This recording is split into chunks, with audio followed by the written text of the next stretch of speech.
Okay, so just gonna get into it real fast. Just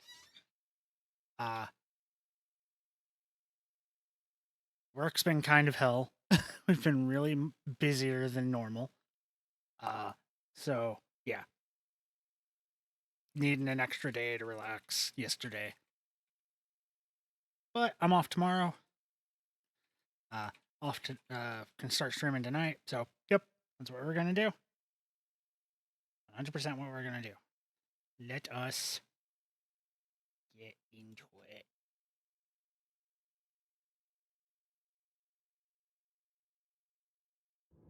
Let's get straight into it.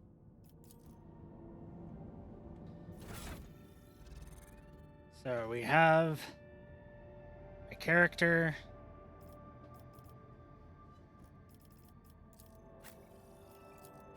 Kalkarak Nagel, von Valencius, the rogue trader, the dark mage. We have Abelard, who is an amazing, awesome guy. Dira, for now. Probably going to swap her out as soon as I can with somebody else. But it's going to be a while before we get that. We don't get our extra members for a while. And then Argenta, which right now we have basically what she's going to be equipped with later, just not the big parts of it. Because what she will be equipped with later is a heavy bolter and a heavy flamer. But right now, she doesn't. We only have normal flamer and normal bolter. And then me. Quickly go through my guy. Let's see. We have Endear. We have Iron Arm. Or Voidborn. Fortune.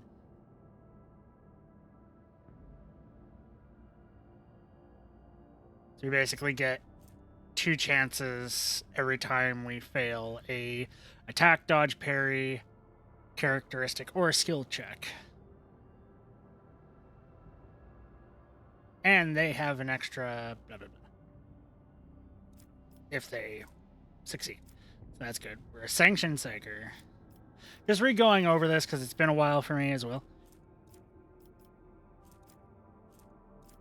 I gave myself these 2 because you get them so late. It's not fucking fun.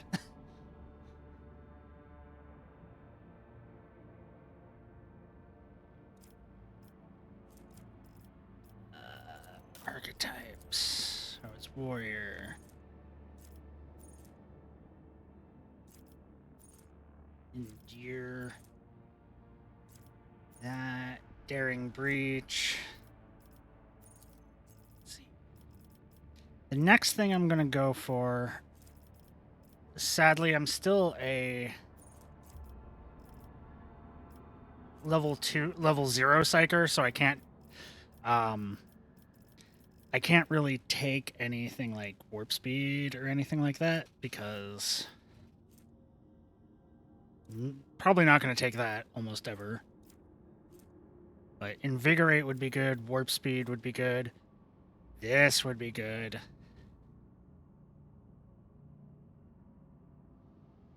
Enfeeble would be good, debuff, and then I just hit them really hard. I'm not. A lot of people have pyromancy as what their second discipline is. I'm not going to be pyromancer biomancy. I'll probably go Santic powers, but for now, enfeeble definitely. Get regeneration when I can. I need to up will. Let's see. Things I need to focus on are weapon skills, agility. Weapon skills and agility first and foremost. Then toughness, willpower, and perception. Let's see, what was warp speed again?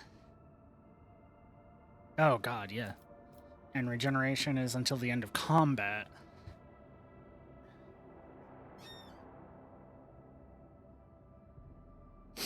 So, one of this one of the ones I can get in here, which I will probably get next, is down here. No, not deterioration might be good, but not right now.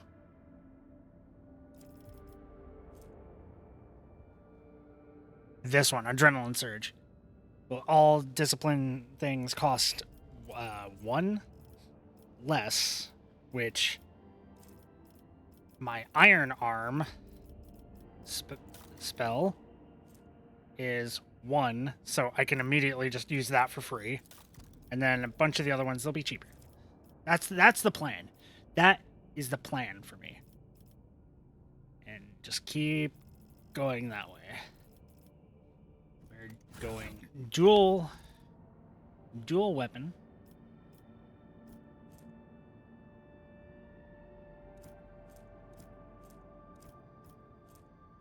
Right now, the well-maintained axe and a sword. Going to grab. If it wasn't for the fact that, I don't want to take that from him and leave him with nothing, I would take that from him, but yeah. So we have 3 places to go. These guys are just merchants. Honestly, getting the power mole would be nice. Getting this would be nice, but I don't think I'll get up to 17 just yet. And I don't want to just dump. I want to save these because things later on. So the plan is to go up here. Lord Captain, reporting. The heralds of the Navis Nobilite continue to maintain Vox silence. Perhaps due to Eric 5 being off limits to visitors? We intercepted signals from the beacons drifting in the station's orbit. The demands are clear. We are told to turn the ship around immediately. We have also detected an accumulation of space debris near the station's dock. Presumably, it is the remains of interplanetary shuttles. Perhaps the esteemed Navis Noblet House requires aid, and therefore cannot respond to our Vox transmissions. Contact the station again. I will negotiate personally. The Vox relays the cadet sound of grinding gears and clicking tumblers. I am sorry, Lord Captain. The station does not reply, even after an official greeting by a rogue trader, and the declaration of your intent to negotiate in person. Order the auger crew to scan the station. What the fuck is happening down there? Yes, Lord Captain. The Vox remains silent for a while. Then you hear static in Vijdis's measured voice. The officers from the auger crew performed a full scan of the station, but the information is imprecise. They note wave distortions of unclear genesis that are throwing off most of the readings. We are able to ascertain that the reactor core of the station is still active, but many compartments are unpowered, and some fully depressurized. The signs of biological activity are largely present in the central module, which means the station has not been abandoned. So the question remains, why are the esteemed Navigator's heralds ignoring us? Order the crew to commence docking with the station. Affirmative, Lord Captain. We do not know what is happening at the station, so you will have to look for the esteemed Navigator's blind. Dock safely, and may the God Emperors light your path.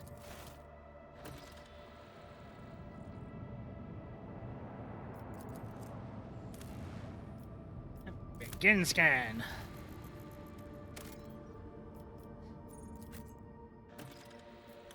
Everyone with me.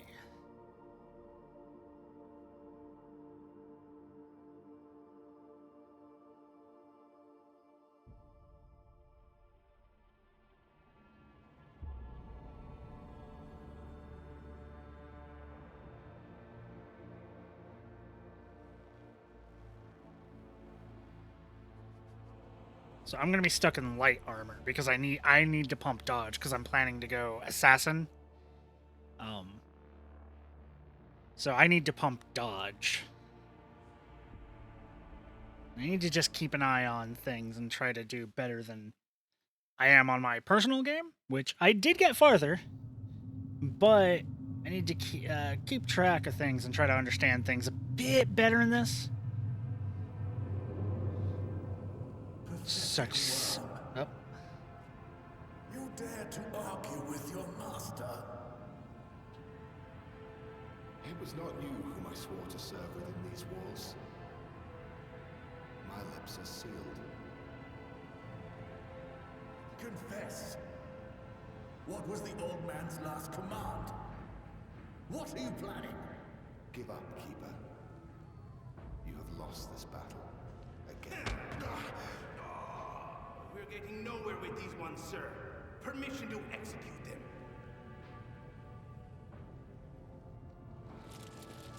Wretches, you will be consigned to oblivion for your transgressions against House Orselio. Immortal Emperor, deliver your servants from peril. Prayers will not help you, servant of the damned. In the name of House Orselio, I command you to execute the infidels.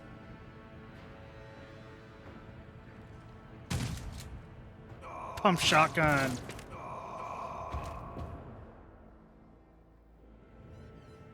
Not a step further! Master, we have strange guests on the station.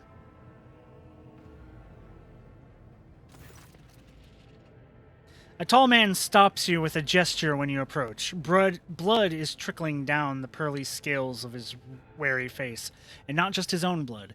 Two jet black, unblinking eyes are watching your every move, and the third one, a mark of a navigator's fate, is menacingly pulsing behind the lowered lid of in the middle of his forehead. Step back, or I will unleash all the horrors of the Sea of Souls upon you. Emperor, be my witness. Abelard, if you would be so kind. The seneschal takes a deep breath. Before you stands his lordship, the rogue trader Kalkarok Nagel von Valancius the Dark Mage, heir to the greatest protectorate in the Kronos Expanse, and bearer of the sacred warrant of trade. Allow me to point out that Noblite custom requires the Lord Navigator to introduce himself first, but given the, unusual circumstances on the station, his lordship, the rogue trader, is willing to turn a blind eye to your hospitality. But just this once. In this case, I will turn a blind eye to your unceremonious invasion. But just this once. There's a dangerous glint in the man's dark, shrouded eyes. Very well. Allow me to introduce myself. Before you stands Felic Christoph August, keeper of this place. So you did not arrive to offer support to the traitors. This is great news. Having said that, you must understand that Eric V is a holy sanctum for House Orselio, and the path to it is only revealed to a select few. It pains me to say you are not on the guest list. I am looking for... I came in search of a navigator. No. So I'm not going to do that one because that's just, you're coming with me. No. Provide me with a navigator and I will immediately depart the station. I do not think this is possible. Iraq 5 is an observation station. We do not sign contracts and do not provide navigators. We delve into the depths of infinity and chart the movements of the warp storms. And besides, Felic gestures at the disorder around him, you have chosen an inopportune time for negotiations. What is happening on the station? Where did all these corpses come from? Betrayal. A most banal thing in the life of the Noblite. Don't you think? I was stabbed in the back by my closest friend, Theobald Orselio, the second keeper of Eric V, and my mentor. On his instructions, his own people sabotaged the generators, blew up the shuttles, and brutally massacred the loyal servants of my mistress. Most unforgivably, they dared to take her prisoner. Greedy scum. I swear by the throne's light, their souls will perish in the darkness of the void. Philip falls silent for a moment, and then furiously slams the end of his staff onto the floor. The madmen have captured Lady Cassia, and are now torturing her upstairs while we are idly chatting down here. Help me rescue her, or be gone, but waste no more of my precious time. What kind of help are you talking about? I would never ask you for such a favor under different circumstances, and yet... Philip takes his hand away from his rib cage, notices the blood, and winces in pain. And yet Lady Cassia's well-being is above all. I haven't got many people left, and my wounds are too deep for me to act with precision and swiftness. But you may actually succeed. In order to ascend to the Mistress's chamber, you will need to remake a holy relic sanctified in the blood of Lady Orselio herself. This is the control rod of the elevator machine spirit. I have one part, and the other was lost during the mutiny. But even this relic will be of no use unless the elevator mechanism is powered. How am I supposed to power the elevator? The station's main cogitator is situated in the guard room. Just enter the correct command sequence, and the sacred mechanism will do the rest. How do I remake this control rod? I have a phylactery containing the mistress's blood. Creepy. But, given the setting, makes sense. It needs to be taken to the laboratory, which is located behind one of the reliquary doors. The most ancient of sacred mechanisms will help to rebuild the rod. The tech priests ceaselessly perform the rites of appeasement so that the machine spirit would serve the house in its time of need. The fateful hour is now upon us. I guess that makes sense. So what have you decided, descendant of the von Valancius line?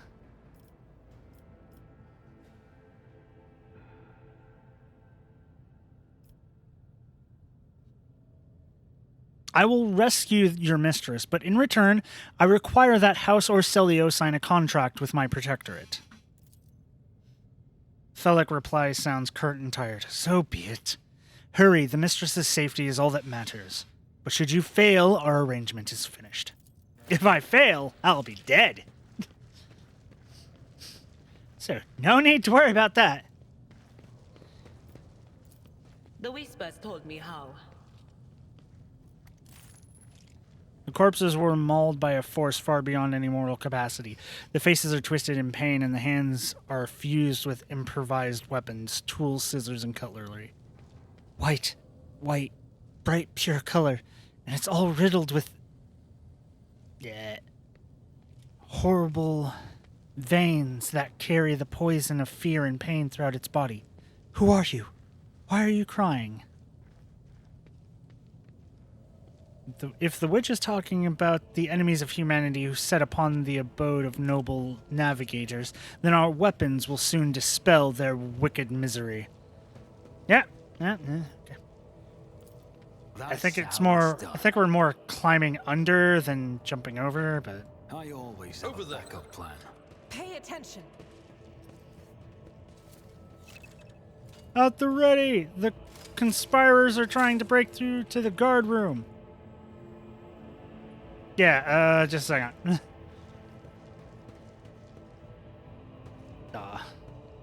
So, didn't get that. Okay. Disable that trap. Never doubt me. I will doubt who I please.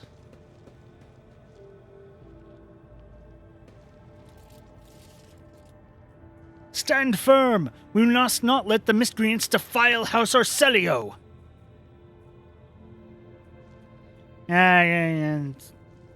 Fire at will for House Orselio!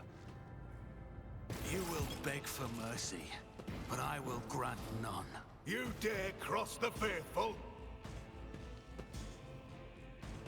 Put me right there. Put Abelard right there, So we can get in close.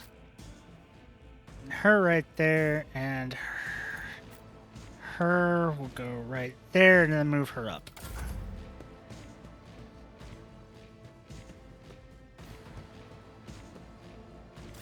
Got las pistols and shit.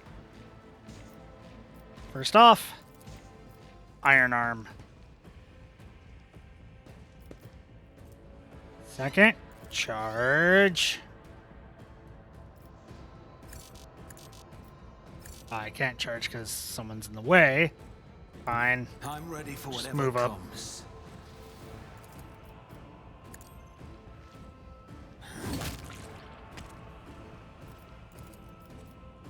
And then charge that guy.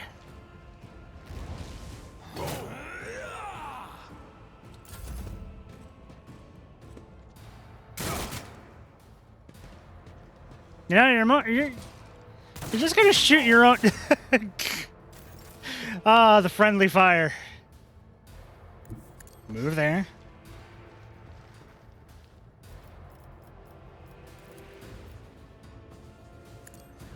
Burn him in holy hellfire. Good job. Then we switch to that. Activate. Run and gun. I'll do it.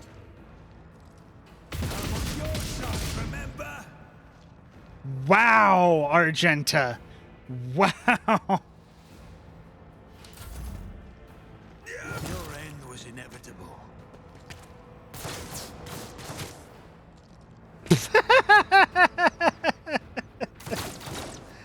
For the Emperor! Heck how. This would be so much better if my allies didn't shoot me in the back with a bolter. Charge!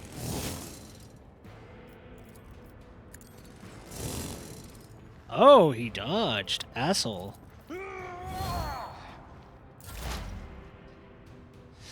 Okay, Adora, move up. Adiria, not Adora. And Zappy. Was that you? Good job. Analyze enemies. Already do that, so hit him with an extra.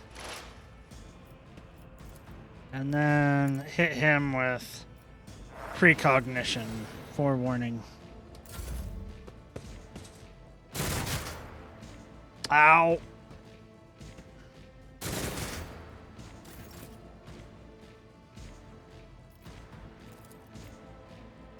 I'll see to it personally. Fuck. I fucked that up.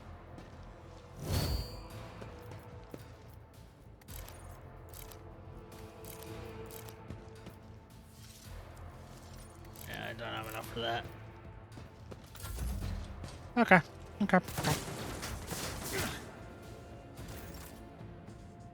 Okay, Argenta, move up. Do not fire fully. You only did 2 damage. High momentum. Good job. Okay. Move up, Abelard.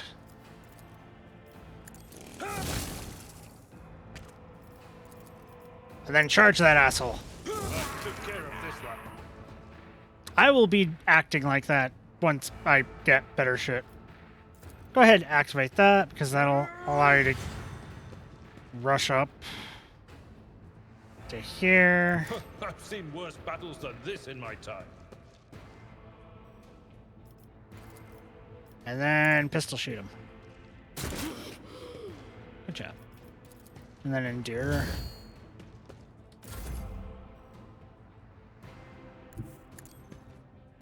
Move up.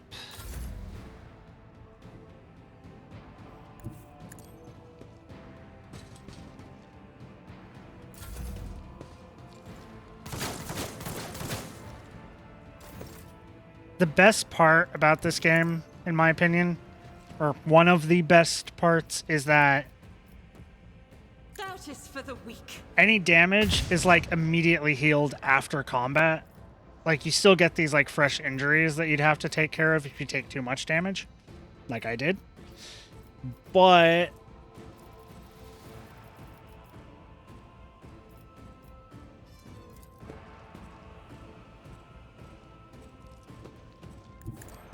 you basically heal fully HP wise. Try again. There we go.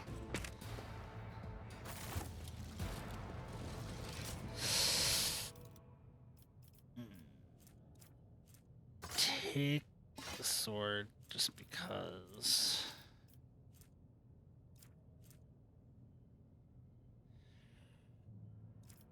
Put everything over there. Just put everything into that. We don't need to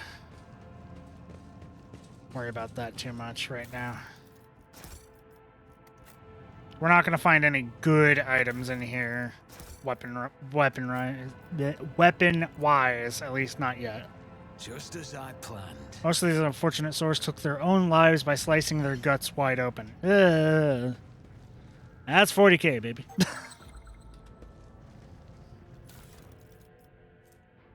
Ripper auto pistol.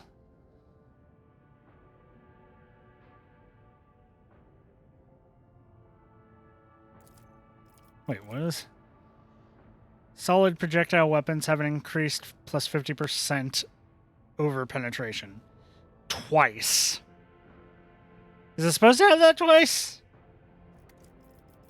I'll take it. How do you feel about having a Ripper auto pistol? It's like a revolver. It's a pistol with a fucking drum mag.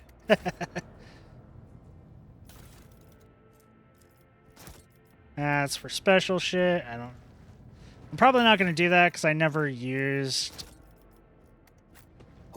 I haven't used any of like the drugs and stuff like that, so I'm probably not going to in this playthrough either.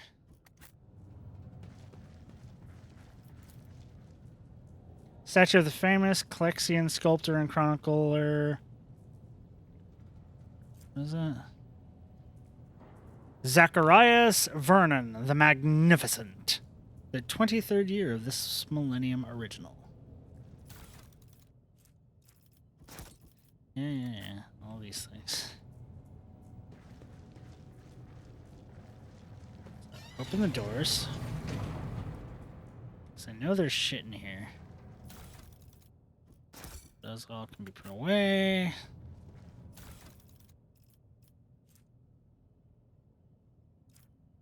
Lore shit. What's a peculiar thing? Oh yeah. Trap. Rise to the top, or get left in the dust.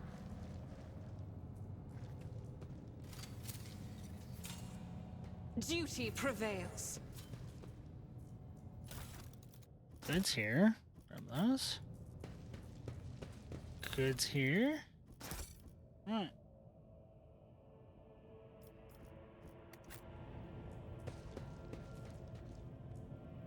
%95 chance to clear the athletics.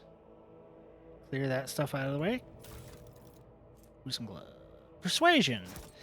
I don't think I have any special gloves on me at the moment. I do, but it's just tech use. I'd rather have persuasion. That helps me more at the moment. Keep This your ocular wits about implant you. was a worthwhile investment. Yeah. Okay, so we want to go through this door. If we can. Tech use 90%. Success is the only Good outcome job. I accept. Disable the trap.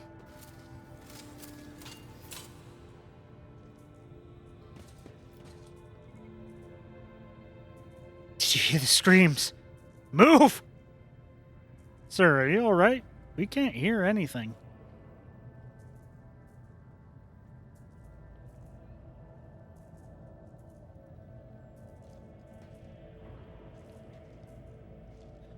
Now I see. You're in league with them. Is this an insurrection? Yes, indeed. Death to the traitors!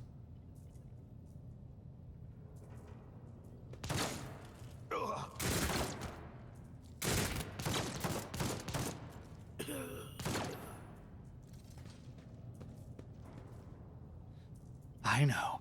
You're all traitors. Traitors, all of you. They told me. They whispered. Hey, who are you?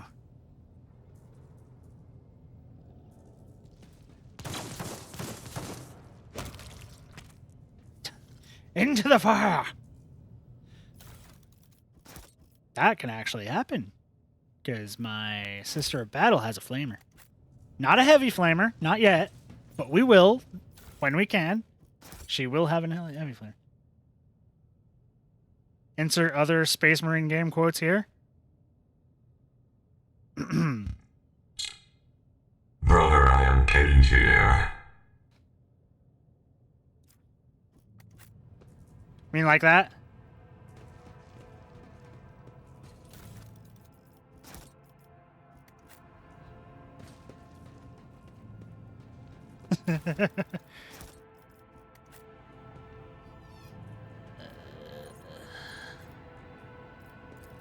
Blow the door, we have a higher chance to Favors work. me today. Yeah, stuff. 95% chance.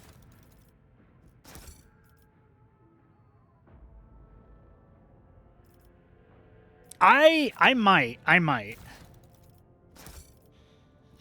It is Ultra Smurfs, but I still might.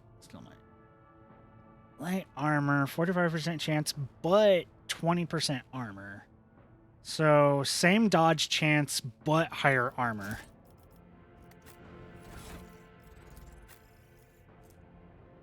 No, is it? Yeah, the flak vest has less dodge chance, and I need more dodge because of the build I'm doing. She's wearing the armored body glove, not me.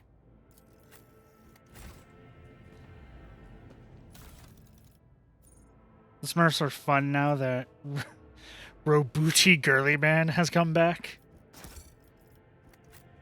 I mean, kind of. They're still kind of meh to me.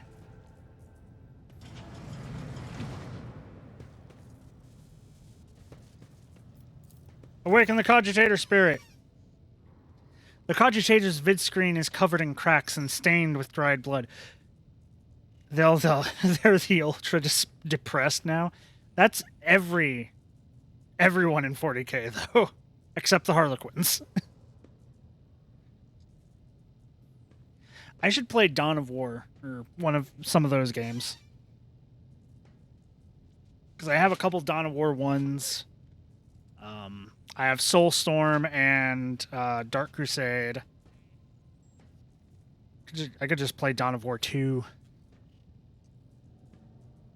Anyways. The Cogitator's vid screen is covered in cracks and stained with dried blood. The buttons, switches, and levers were ripped out of the control panel with exceptional cruelty, and scattered around the scattered mechanism are now sparks and hisses in agony, still refusing to perish. Waiting for it to be on sale so you can buy it with all the DLC. What game? Because any of the ones I said don't have a lot of DLC. Now, Total War Warhammer does. Awaken the Cogitator. You turn a few of the remaining dials and pull the activation lever. The cracked vid screen of the sacred engine flickers. The Cogitators inside emit creaks and groans, and the lumens oscillate at random.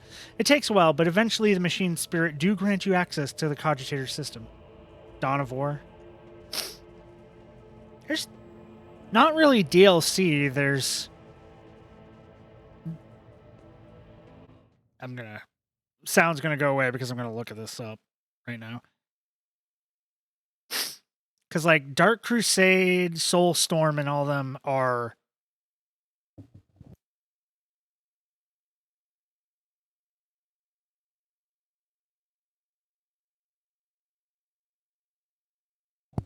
Sorry, sneeze. They're in individual games. So they're not really DLC. Dawn of War 2.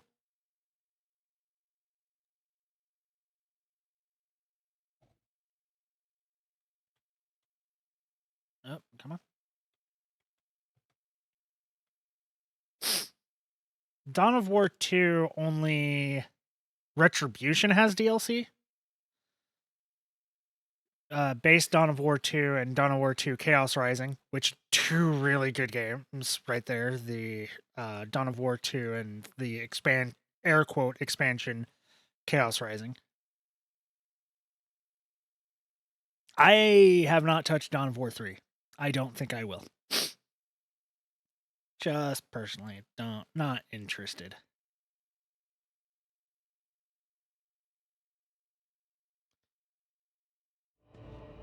Back to the game.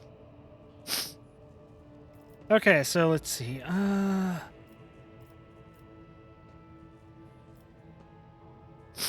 elevator controls. A few manipulations with the switches make you realize the elevator to the upper chamber is blocked. Activate the elevator.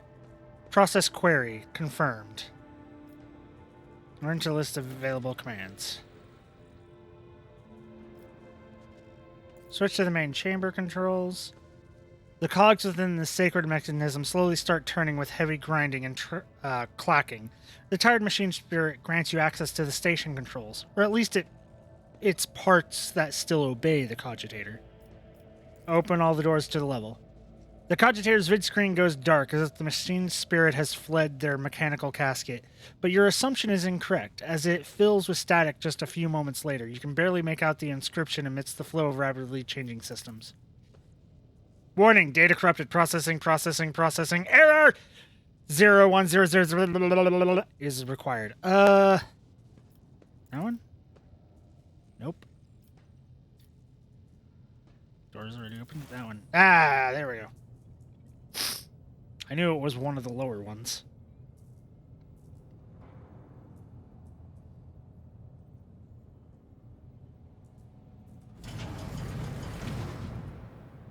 You know, as much as I understand the navigators have the whole third eye thing, the cogitators take a few moments to gather the data of the station's active systems and produces the following message. The protocol has been executed. The passage has been opened.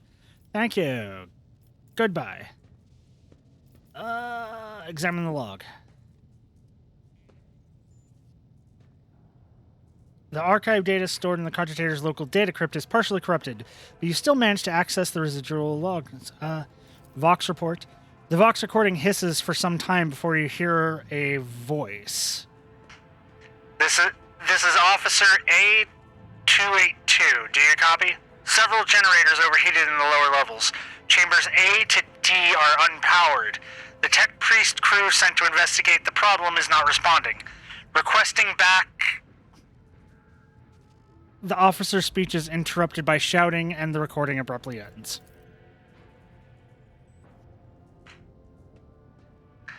Officer H123 speaking. 200 servants have perished due to explosive decompression of the living quarters. We've located traces of mechanical interference. The preliminary cause is officer sabotage. Crews 5, 6, and 9 are cut off from the main compartment. We have enough oxygen for 20 minutes. May the Emperor save our souls.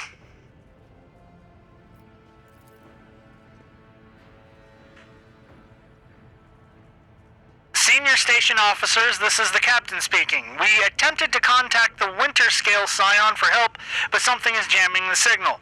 We never received a reply and cannot be sure it was even sent in the first place. Rescue team is not coming. We are on our own, so remain vigilant. Anyone could be a traitor. You hear me? Anyone. If you are in doubt, shoot to kill. There is an imposter among us. The following Vox recordings are too badly distorted to make out even a single worm. Cryptid data. Something buzzes. Among us! Something buzzes, buzzing in the cogitator's metallic guts. Several red lumens light up above the vid screen. Acquired access level, security captain or above. Current access level, senior security officer. Tech use 20. I have what's it called? Voice mod. I have voice mod. And that's one of them. I also have a space marine basically and a couple others. It's like that one is called Radio Demon. This one is called Bill, like, this one is basically for Bill Cipher.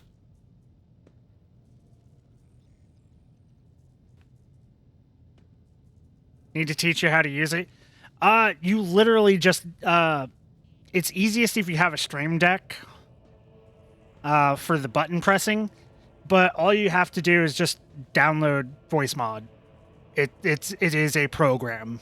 You just download that and you have it connected to your stream deck, and then you can just, yeah, do this entirely free.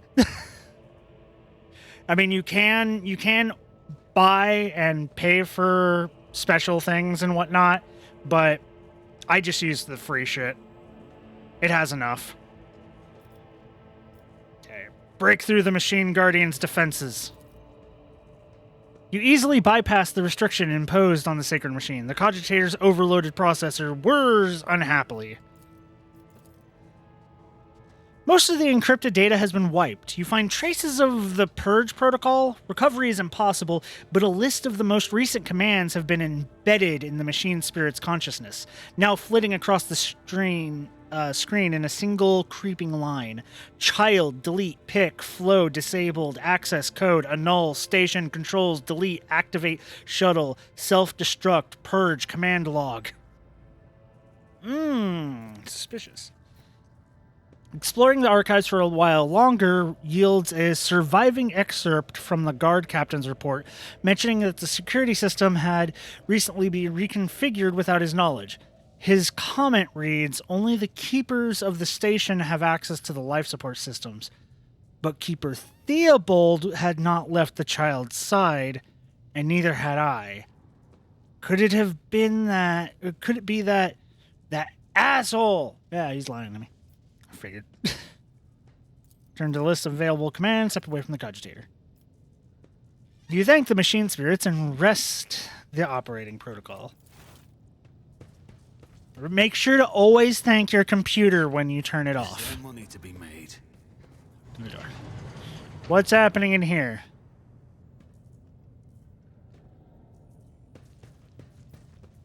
Uh-oh. For some reason, the archenemy's twisted influence has found its way into the station. That's not good. Uwe? You have a name.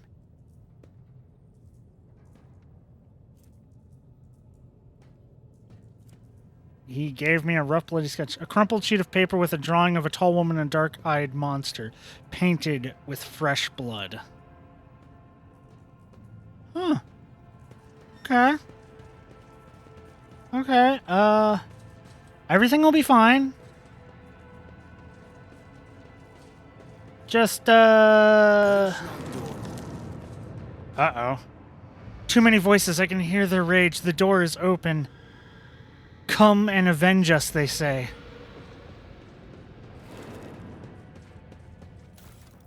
So they're talking about this door.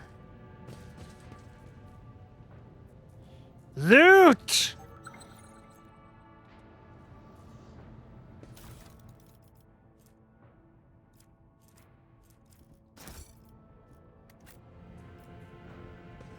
Lots of just trade goods. Those, I'm gonna make sure to put those away when I get a chance. I'm not gonna do anything with them. They're for, like, you can craft 2 specific drugs, but I'm not going to because I honestly, I've never used... I don't use the consumables except the healing kits when I need to. Synthetic amniotic fluid pools across the floor. Barely disciplined Barely discernible traces stretch to the side opposite of the entrance. Okay. Open the door. Goods. Book. Probably has what I'm supposed to do with the shit. Another book. Gimme.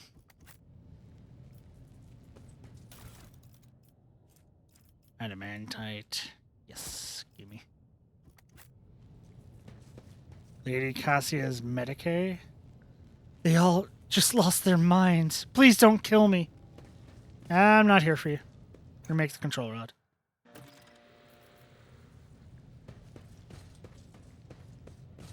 We have restarted the engine, we have the control rod, and we know that one guy is a fucking traitor. So, you know what we do to traitors. At least traitors that, you know, we don't have a connection to.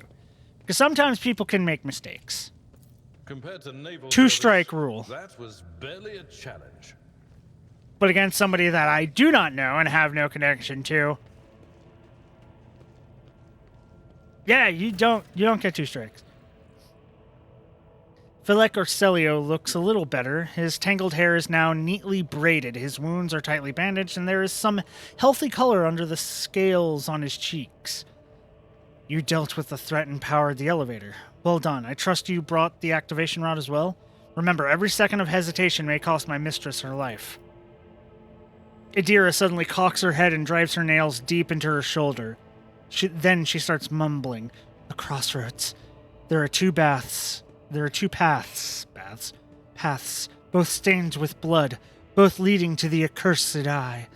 They all wear masks, so poor and flimsy. They fall at the slightest touch. One hiding a blind man, another a traitor. Who is who? Who do you see behind the masks? My whisperers are giggling nastily. They will not speak, the naughty little things. They say that tearing off the masks is your concern. Thank you. Everything is clear now. Idira nods tiredly and glances at Felix out of the corner of her eye. This station has enough problems without your sorcery, Psyker.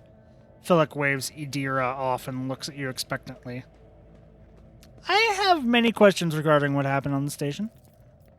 You think they are worth the life of my mistress?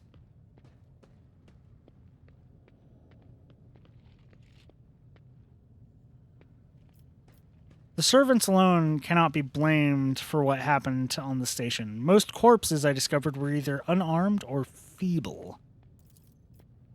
Did you really think mere servants could plan a coup? The senior officers are just as guilty. Half of my guards butchered one another because they suspected treason. As for the real culprit, the coup was staged by those closest to the mistress. Destroying the shuttles, shutting off the power, and disabling security systems. Too many things required special access. Access only available to the keeper of the station.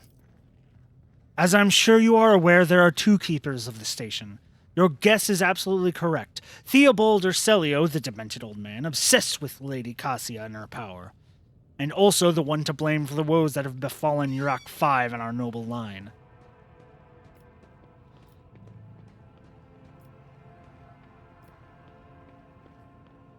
I saw the security captain's report. Only the keepers have access to the station's systems, but Theobald was at his side the entire time and could not have initiated the self-destruct protocol.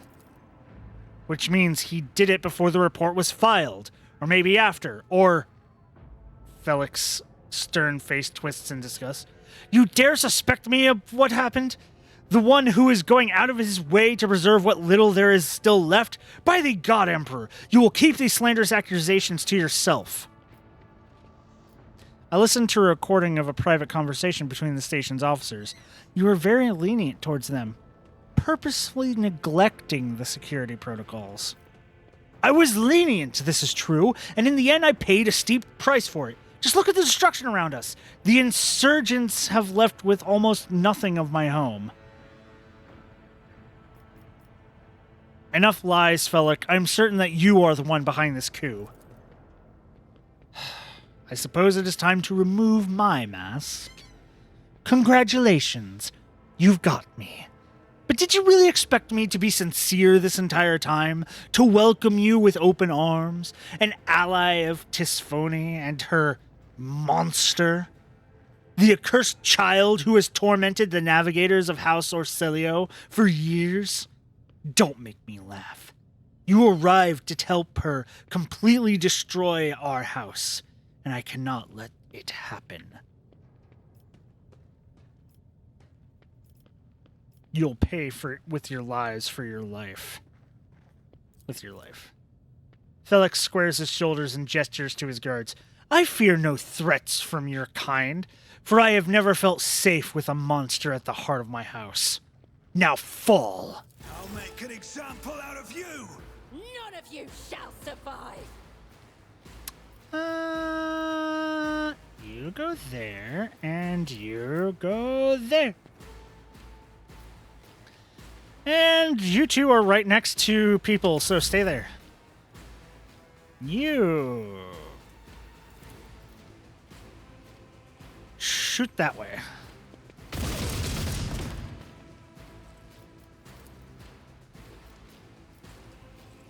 Take another shot.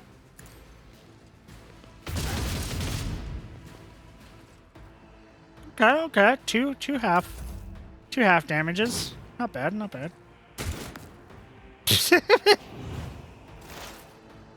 Your pistol failed, man.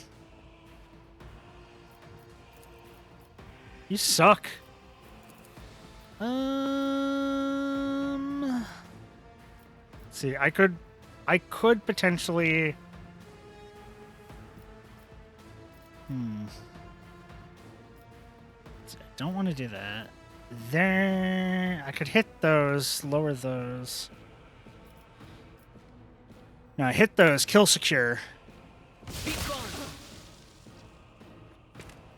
Instead of having 4 people at like half health, just take 2 of them off the board.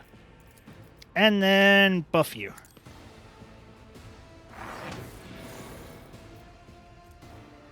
Good job. Haha! I'm a dodgy boy. Stop it! Death to the heretics!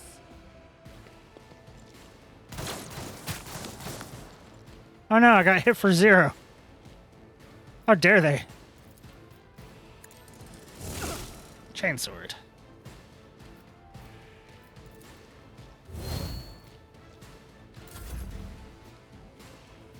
Activate that.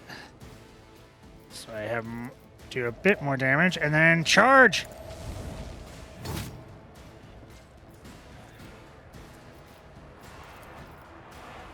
It's 9 to 12, 13 to 17.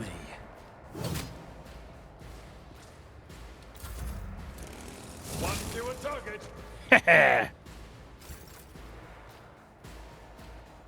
Okay.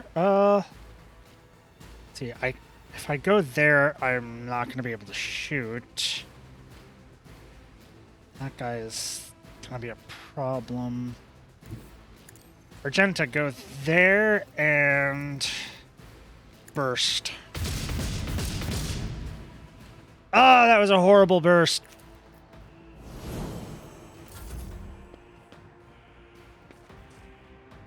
And you die.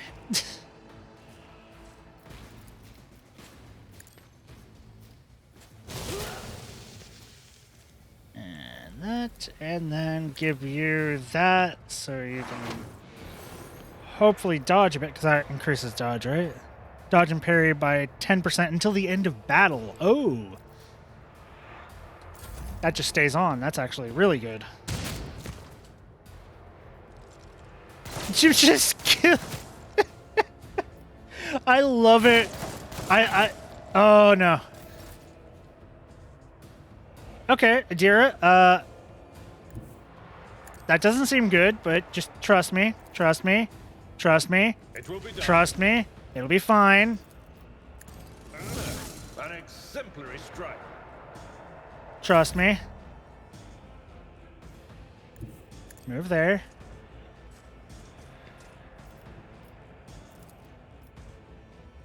Do that. Inflict bleed. Oh yeah, he's fucking dead next turn. He only has 1 HP. And then charge that asshole. Perfect. Perfect. Oh, you just not gonna do anything? Do my duty. Okay. Then die. Okay, let's see here. We got the control rod. We have tactical goggles, which I definitely need. Staff of House Orsilio. Specifically for the Navigator lady. Deadshot stub revolver.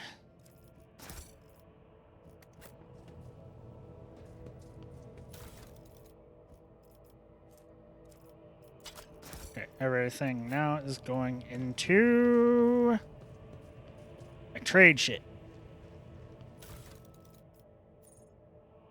Because I already have this. I need to build up my trade shit. Options open.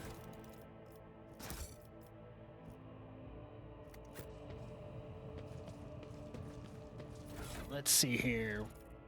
Argenta, what do you have in your head? No critical hits? I'd rather have you with better aim, to be perfectly honest.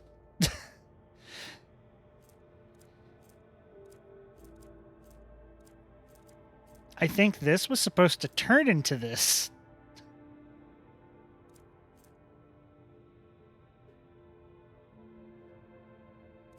I don't think I'm supposed to have both of these.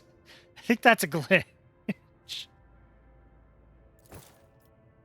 Go ahead and shove those onto you just for now.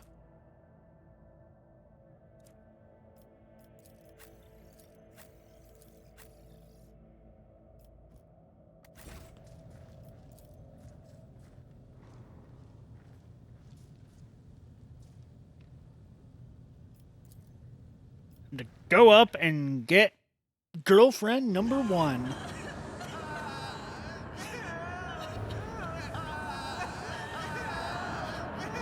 Because you know, sure as hell, I'm going to romance the Navigator because I love she is awesome. And adorable. Look at her! She's fucking adorable. Yes, she's kind of got creepy hands and shit, but you know what? I like that. The pale figure with unnaturally long limbs stands with her arms raised, her hands deformed with talon-like nails. Her deathly pale face is coated with blood that continually streams from her scarlet misted eyes. Her spiny gills, slightly hidden under her disheveled hair, twitched nervously at your approach. Only now do you notice the third eye on the young woman's forehead, hidden by a jeweled ornament. And when your eyes meet, you sense overwhelming, soul-smothering power. Willpower test succeeded. Fuck it. Oh, I had a 135% chance? Oh, shit. Thank you, Adira. Your willpower has saved me. You are enveloped in despairing grief, and an invisible hand closes around your throat, cutting off your breath. Your limbs seem to fill with lead, and your heart hammers in your chest, and the desire to turn and flee from this room, from this station, almost gets the better of you. At the last moment, you master your emotions, and your will pushes back against the illusion, forcing it to retreat. She's cute, and it's not like you can romance the Sister of Battle anyway. Yeah. Do you know why that is? As people just... as they cry, just like we do, that we can't romance the Sister of Battle.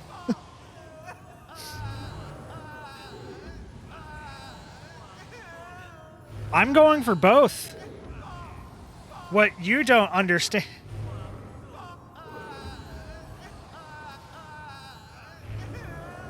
Jealousy begone.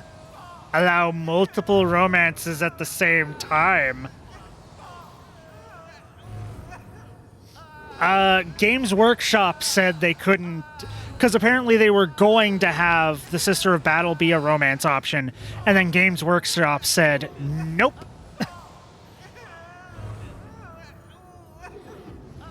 So I'm going to be romancing both. And I know the knifer, she doesn't want physical contact. Entirely understandable. Entirely understandable, and I respect it.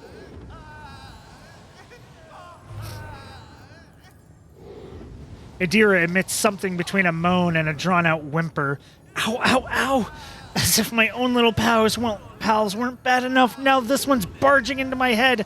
Somebody stop her! Heresy. Argenta looks at the tall figure with a strange mixture of anger and sadness. Then she lowers her head and her white hair veils her face. No.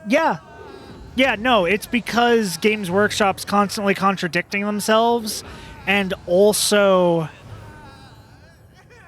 they just didn't want the Sister of Battle to be romanceable. This one specifically, it makes sense why she would be able to be romanceable. She's not just in a war zone. She's traveling with a rogue trader. She's not, one of the actual combatant Sisters of Battle. She's one of the caretakers. She is trained for battle, but she's one of the caretakers. She takes care of relics and shit. She's traveling with you, though, so she should be romanceable, but Games Workshop said, no. No, Sisters of Battle. No, you can't romance the Sister of Battle. Fuckers. What? Yeah. Iconoclast. I am going Iconoclast because fuck yeah. For the people! I will be the one good light in this fucked up world. Overcome the crushing despair. I know why I am here, and so I will stand strong against any illusion. You direct all your attention inward, to your heart, currently shackled by another's suffering. Under the gaze of your burning inner eye, the despair and pain begin to dwindle. The darkness in your soul dissipates. The lump in your throat shrinks. And you discover that you are standing in front of a bizarre creature. A young woman whose tears you seem to have dried along with your own.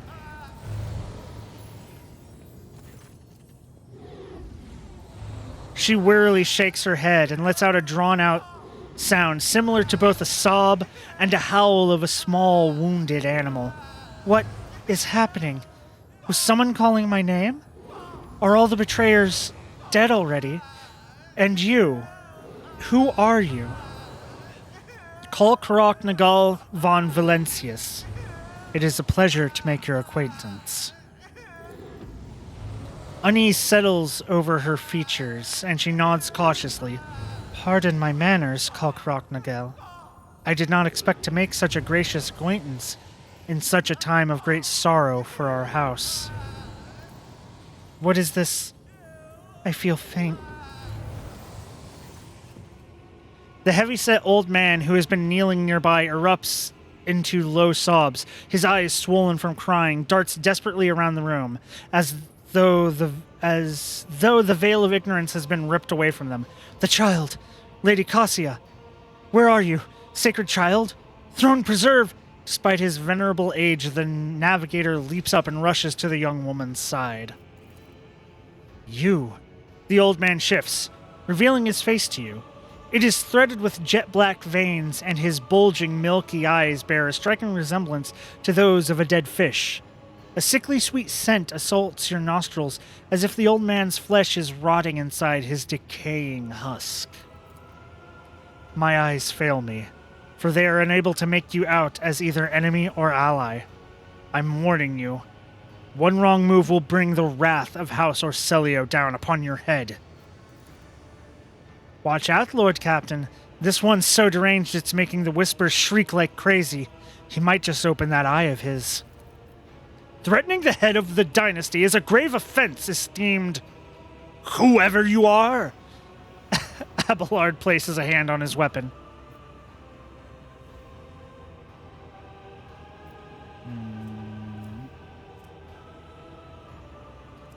At present, I am trying to determine what is happening on Eric 5.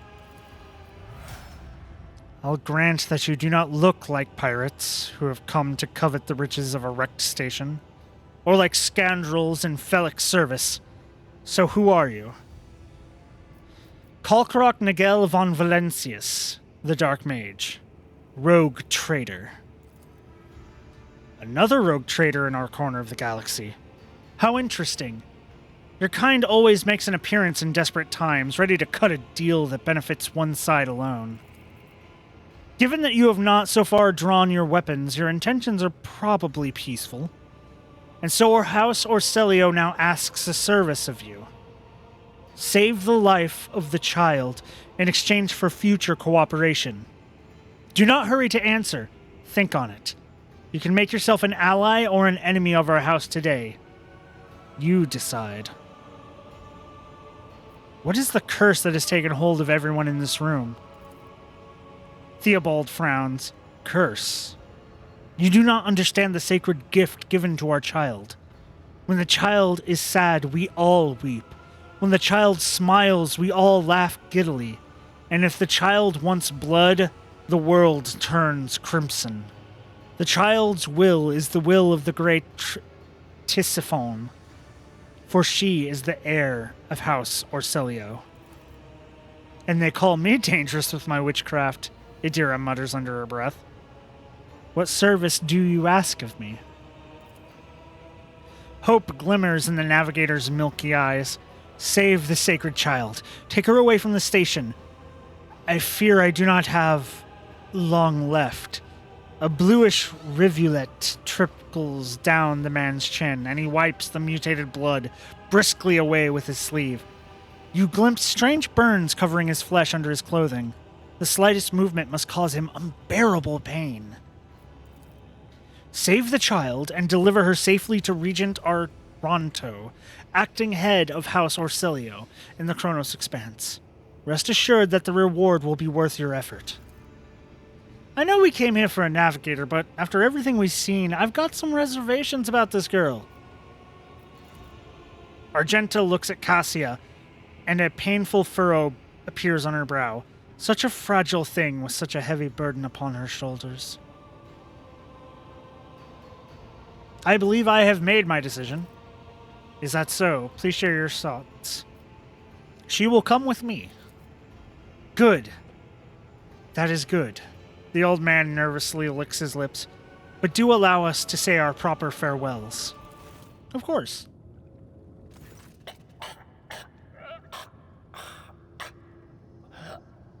Wake up, my mistress, my sacred child. It is all over now. It is over.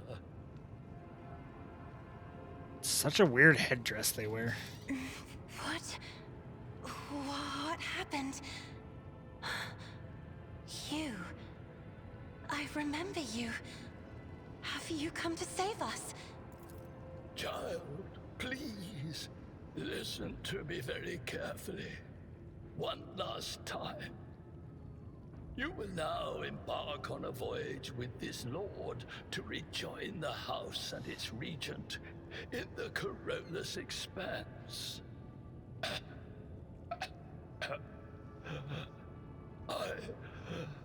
I will not be able to accompany you on this journey.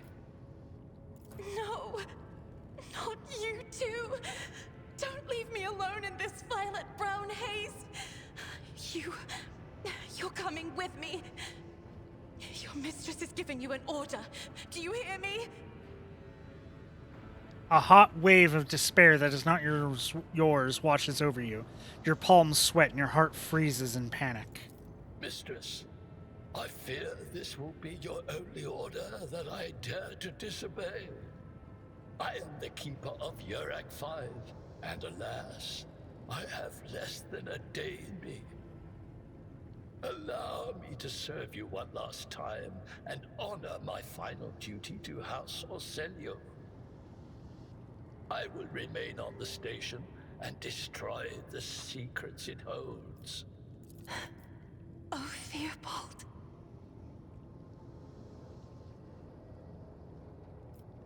I regret that we had to meet under such circumstances. What need have I for your regrets? I just want things to go back to the way they were before. Oh. What are you going to do to me?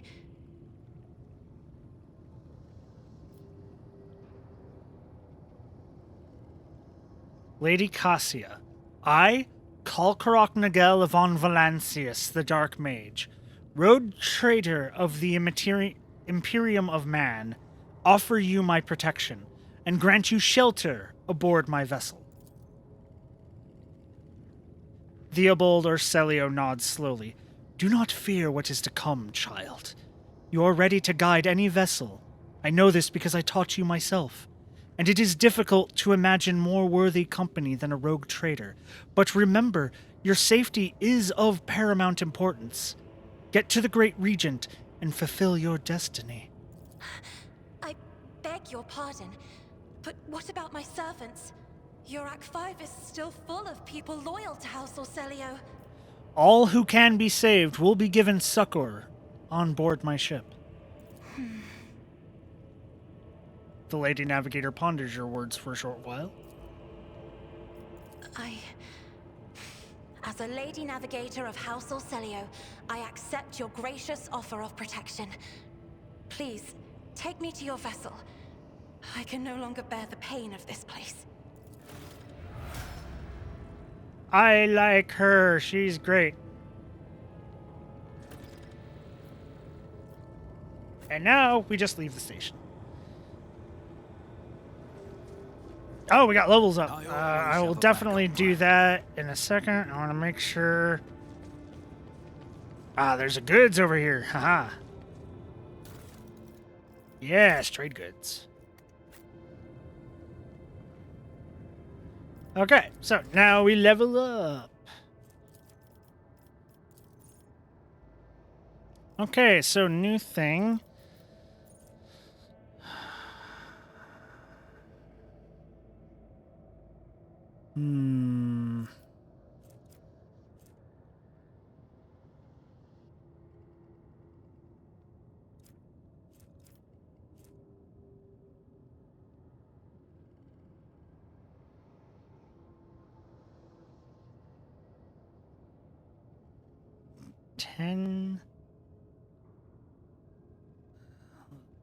That's nice, but not really. Just next melee attack. Strength bonus %. Armor. Strength's gonna be at 30 this entire time. So 5 times 3, so 15% armor penetration and 10 bonus damage. And ignores 3 times as of this point. 3 times 4 is 12% of the target's parry. Every enemy who survives an attack enhanced with this ability will attack the warrior in return, including creatures with ranged weapons. Breakthrough. Give me breakthrough. Because everything else doesn't fit what I'm trying to do. Endure fits what I'm trying to do with my guy a little bit, because it's a way of sustaining in case of emergency. But right now, I think I'll go with Breakthrough, because that's an agility-based one. Slash ability with agility bonus divided by 2, which right now is 2 charges for this round. Slashes cannot be used in the same round as charges. Slash 0 IP. The warrior dashes through an enemy to the cell on the enemy's opposite side and makes a melee attack with 50% reduced damage. Can be applied only once for 1 target per round. Does not provoke an attack of opportunity. That can help me get around the battlefield a little bit. So that... I don't have my buttons down here.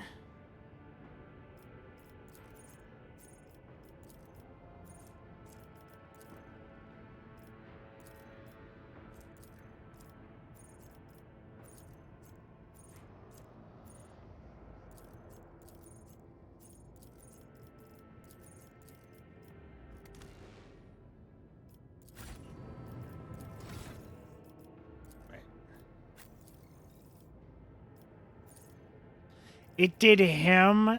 I clicked on myself and it did Abelard first. Taunting Scream.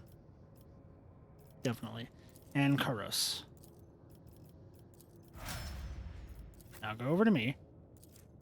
There we go. There we go. Oh, no, wait. No, here we go. Here's my stuff. Okay, so I'll hold off on that on Breakthrough. I can get that a little bit later. I'm fine with that.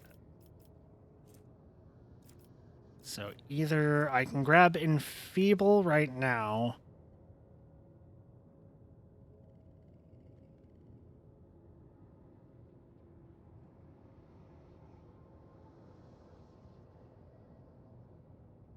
To increase damage. Or I'll take Santic Powers now because I know I'm going to want to have this as my secondary to give me buffs and buff my team a little bit. Oh, hey, Varel. It is actually very nice. It is a bit more complicated than the Pathfinder systems and stuff like that. Looking at all these abilities and shit, but it is very, very fun. Very fun. So I'm gonna... I already have Biomancy. Bruh. I could get these two, but I'm gonna go Santic Powers right now.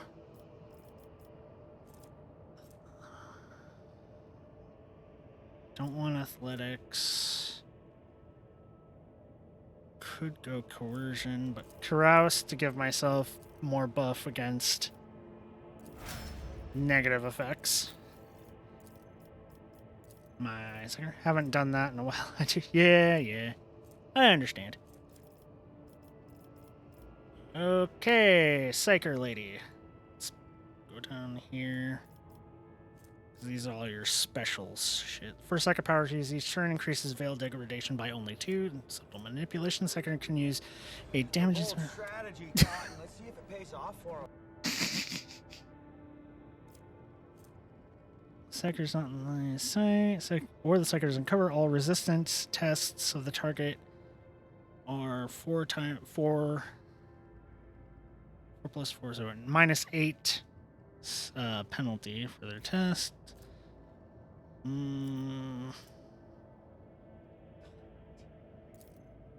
think I want this one. Do a bit more damage. I know the damage will go up.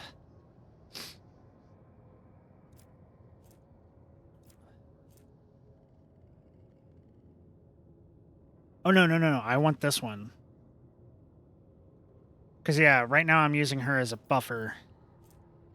Give buffs and shit. So, yeah. Weapon skill and ballistic skill when she uses her defensive blah, blah, blah, blah, blah.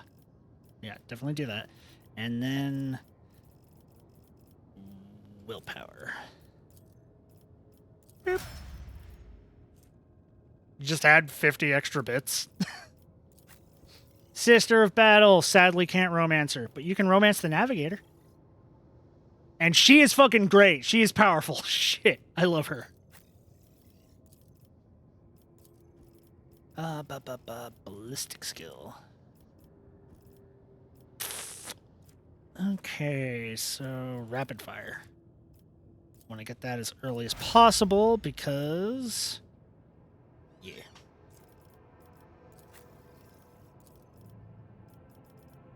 And then you 2 levels.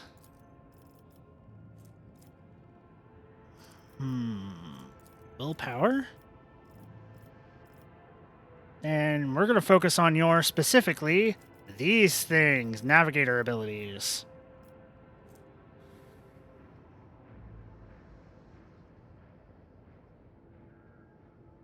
Yeah, definitely.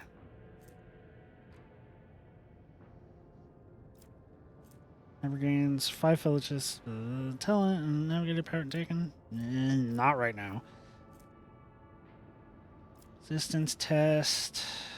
Enemies have their armor reduced by this, which reduction is increased by the devastating parameter of the Navigator staff, but it's not a stack. Unblinking stare.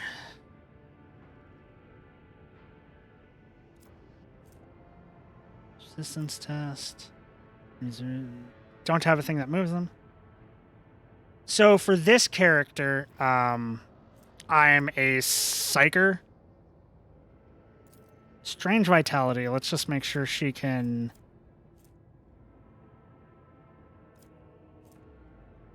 Actually, no, stable routes. If I'm being a psyker and we have her, stable routes will help keep the veil from degrading too far. I'll show off my character in a second. Okay. It's for time. Nope. Nope. Strange vitality. Give her the ability to survive, and then willpower again. Oh, yeah. So, my character, right now, is a Psyker. Sanctioned Psyker, Voidborn. My triumph was I single-handedly saved a pilgrim ship by stopping a warp breach while traveling through the Immaterium. My darkest hour is my sorcery caused a warp manifestation aboard a void ship, claiming thousands of lives in the end. So you win some, you lose some. I am... talents. I am... Oh, it doesn't show it here. Biomancy?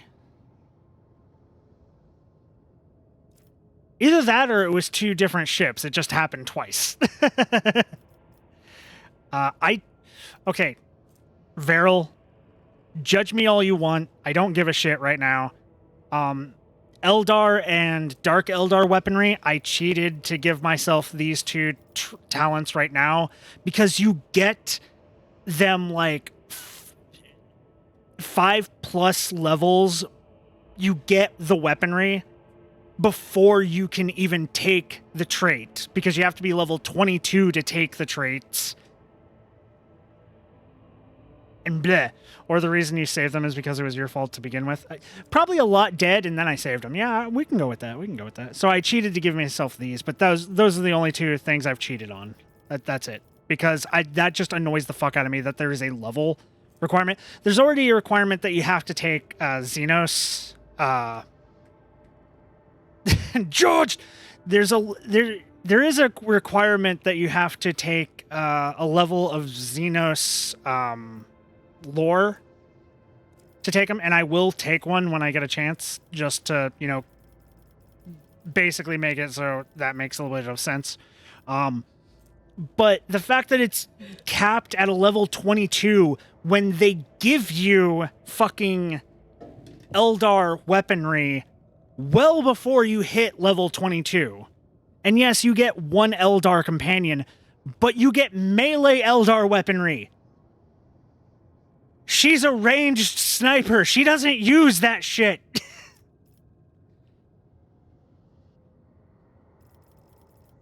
So I just gave myself those because it annoys the fuck out of me that the level requirement.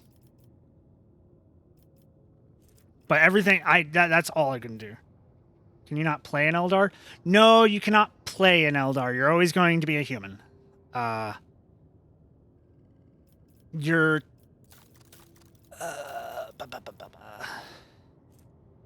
choices are basically, I think, Sanctioned Psyker, Commissar, I think, Noble, a Standard Soldier, and something else. And those are just your origins.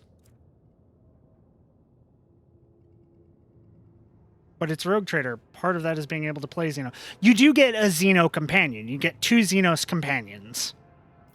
Potentially. You can kill them. You can just straight up be like, no, ew, Xenos, kill, shoot. Blaster in head. But main character. But you are a Rogue Trader. The Rogue Trader is has the sanction from the Emperor, the writ of trade or whatever. So the actual Rogue Trader is your character, and everyone else is part of your retinue.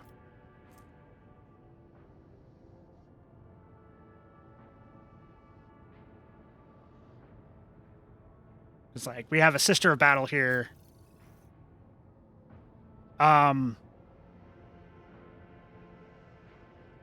There is a character that you can get. They could have done a way around that. They could also have given you the ability to, because like, just like in Pathfinder, they could have, you can make mercenaries. So, you know, basically to give you extra characters instead of the ones that you get. You can't make an Eldar through that, which is annoying. That, I think you should have been able to make an Eldar. Personally, I understand why, because an Eldar having the writ from, you know, the Empire and having it's still an Empire-focused thing. You're going to Imperial worlds. You're dealing with the Empire. You are the Lord rogue trader of an entire, you know, thing. So I understand. I understand. It's a little annoying, but I can understand it. You could have had a companion that was technically the rogue trader. Yeah, but they're not.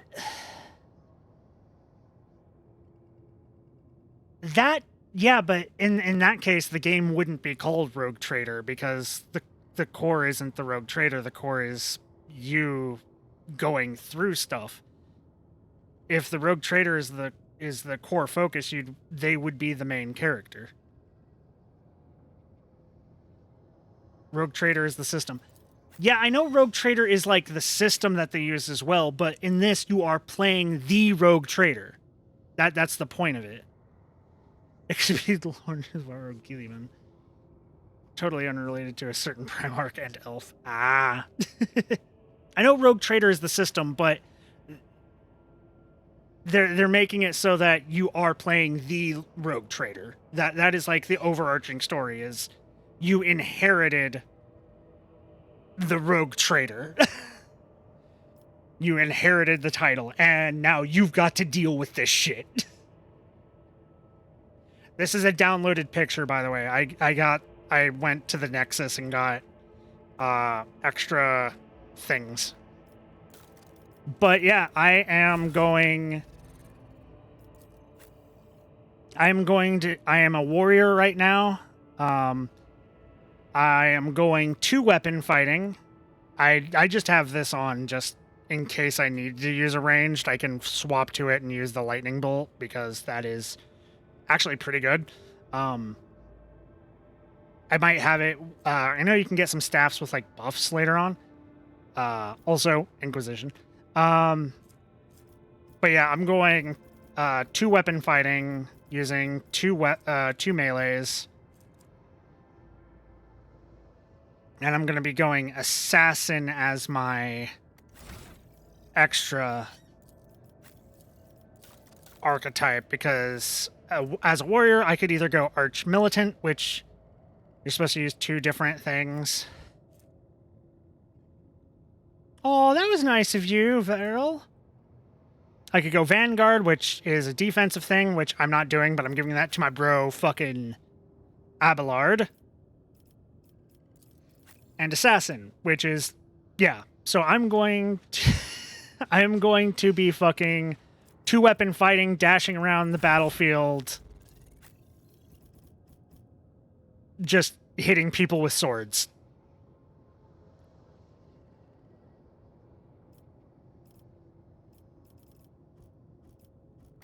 So that is my character at the moment. This is very early in the game. I just got the first bonus character, I guess. Like, not really bonus. You can get rid of her, but it's you kind of need her. And she's great. She's a Navigator. Which, oh my god, she's powerful.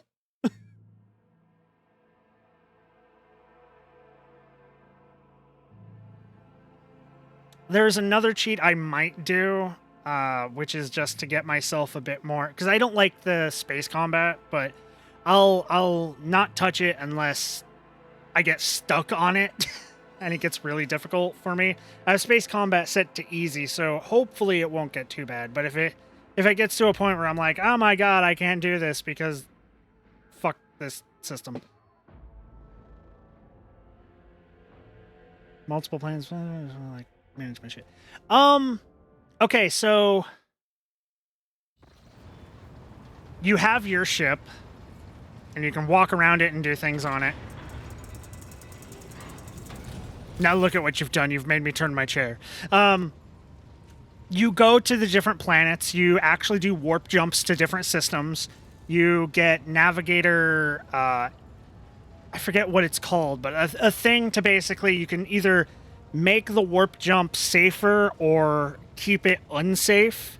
You can use this resource to basically plot a course very far. That's not just one that you find within the warp, and it starts out like deadly dangerous, which means you are going to have a fight there if you use it. But then you can pay more of the resource to make it safer. And not every system has like an interesting place for you to land, but sometimes there are.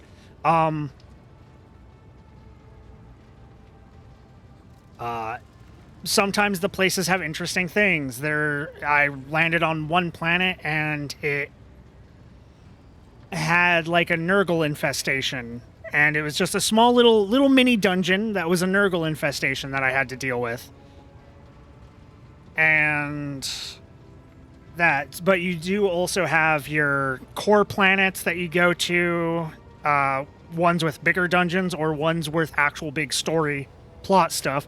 And you do have management, because I think you get 6 planets in total at max. And I say at max because you can destroy them as well. One of them, when you get it, you had just rescued it from basically Chaos Heresy. And so you have the option of just exterminating the planet.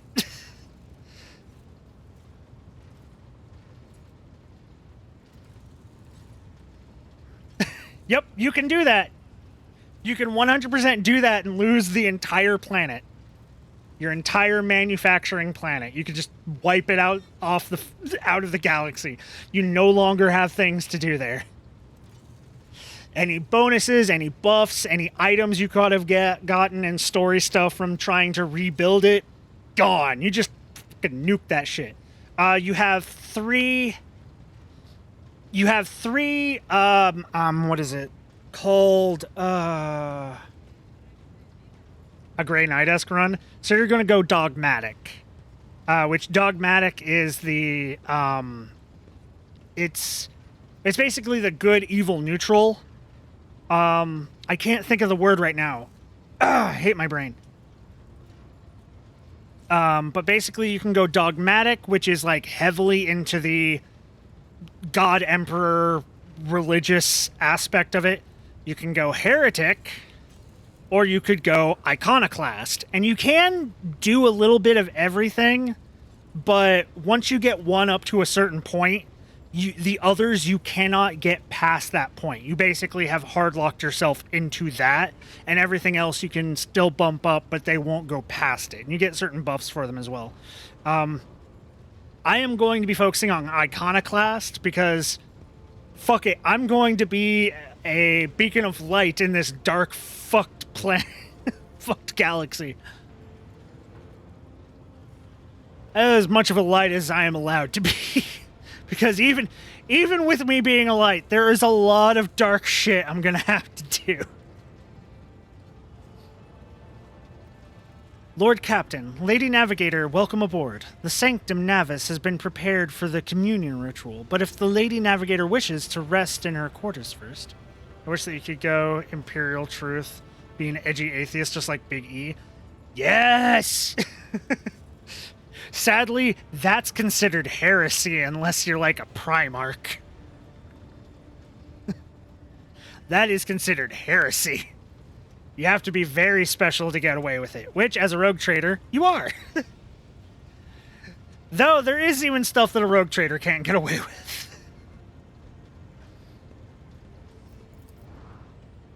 Your heart starts beating furiously, your breaths come short and choppy, and your fingertips tingle unpleasantly.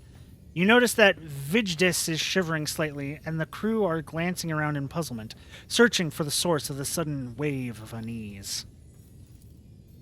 Without even looking at the Voxmaster, Cassia waves her away. First, I wish to speak to the rogue trader. Leave us. Of course. When you're ready for the ritual, please let me know.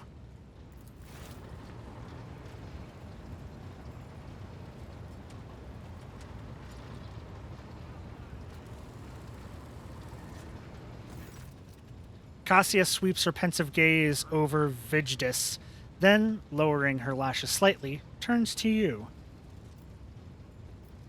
What do you wish to speak about? Before I begin the ritual, I wish to look once again into the eyes of the man whose fame is so great it managed to penetrate the impregnable walls of Uruk V, long before we ever met. It truly is you, Kalkrok Nagel. The person the whole expanse in Calixis sector are talking about. And now, a rogue trader as well. There's a thing I'd like to react to. What is it? After a few seconds' hesitation, Cassia lets out a small exhale and then raises her pointed chin. I have not yet thanked you for saving me on the station. My thoughts were clouded with so much mournful ash when Theobald's heart stopped. But you acted honorably and did not exploit me in my wretched position, and for that I am immeasurably grateful. I mean, that's what Grey Knights do. They're one of the factions that actually know the Imperial truth, except they still kind of worship the Emperor just because they believe he's the best guy ever, TM. Yeah, okay. So I did not know that the Grey Knights knew the Imperial truth.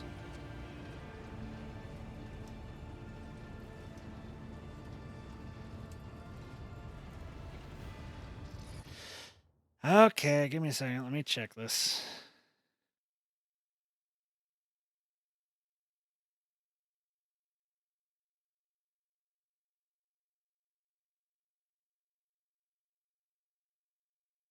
Well, I figured the Custodians did, but I didn't know Grey Knights did.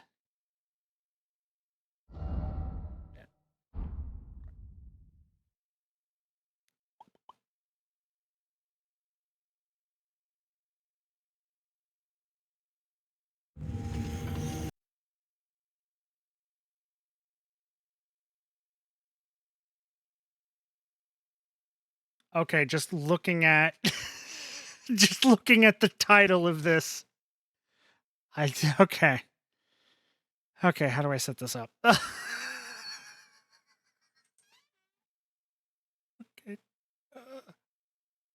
Yes. Properties.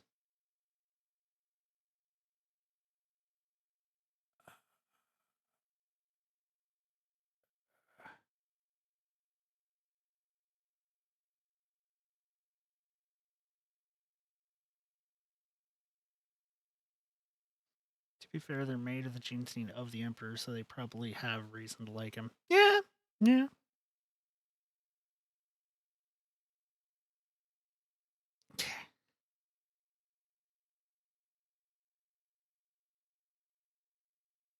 Okay, so we have the Blood Raven stole Bjorn the Fell-Handed. Yeah, that makes sense. So.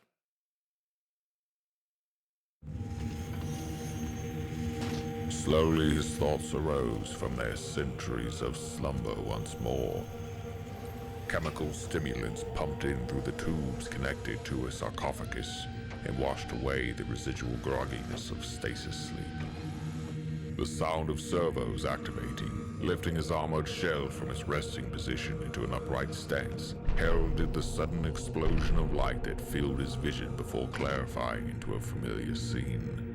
Apothecaries and tech marines stood before him, data slates and tools in their hands, and one white-haired marine ahead of all the rest in the center of his field of view.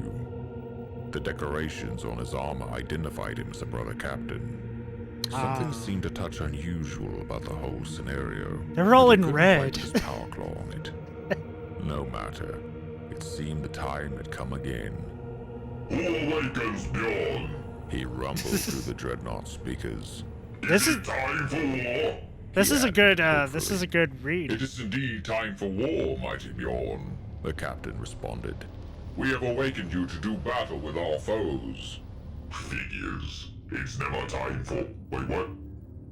There was a stunned silence from all in the room. It lasted a few seconds before the brother captain broke it by clearing his throat. Yes, Ancient One. It is time for war. That's not a problem, is it? Bjorn did not respond for another several moments. When he did, his words were slow and uncertain. You don't want me to tell you the tales of the old times? Of Lehman Russ? I suppose you could, but to be honest, Venerable Warrior, it is your skill in combat that we were hoping you would display. Yay! Again, a pause. A pair of apothecaries at the back of the group began to mutter to each other. Did we get the ritual wrong? All I heard him say he was going senile. He probably doesn't even remember what he's supposed to do. A sudden booming noise echoed around the armory chamber.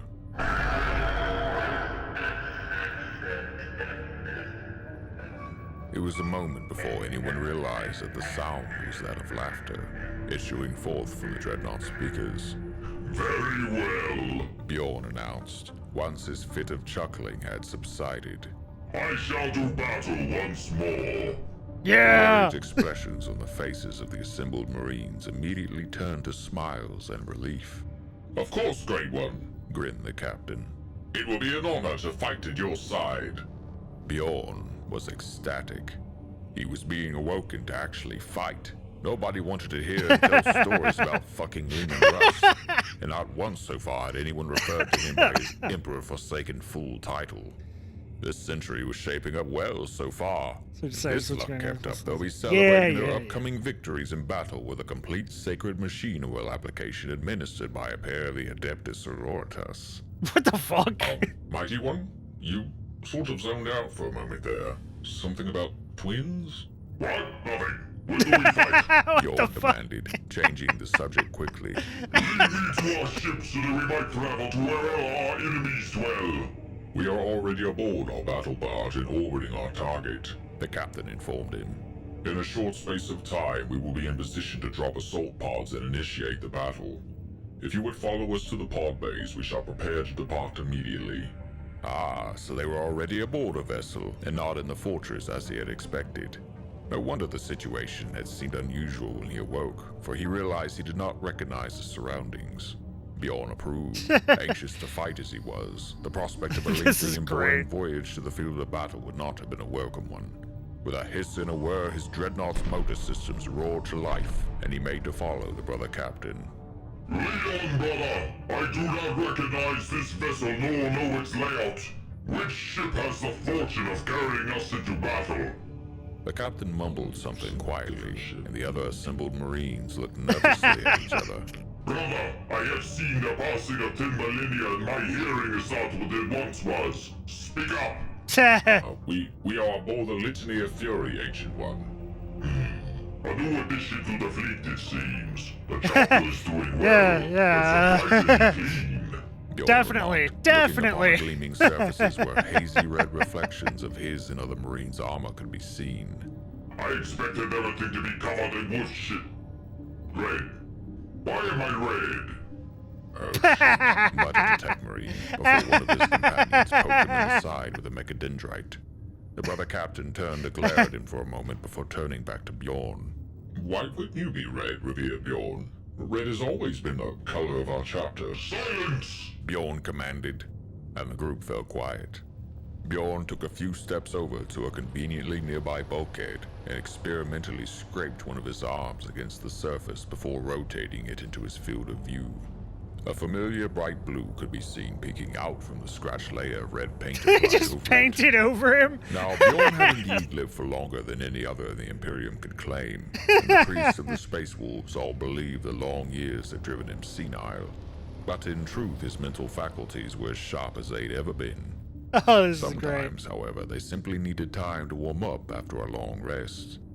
He turned to face the red armored group, noting the bird and blood drop iconography featured on their shoulder plates and the banners adorning the room.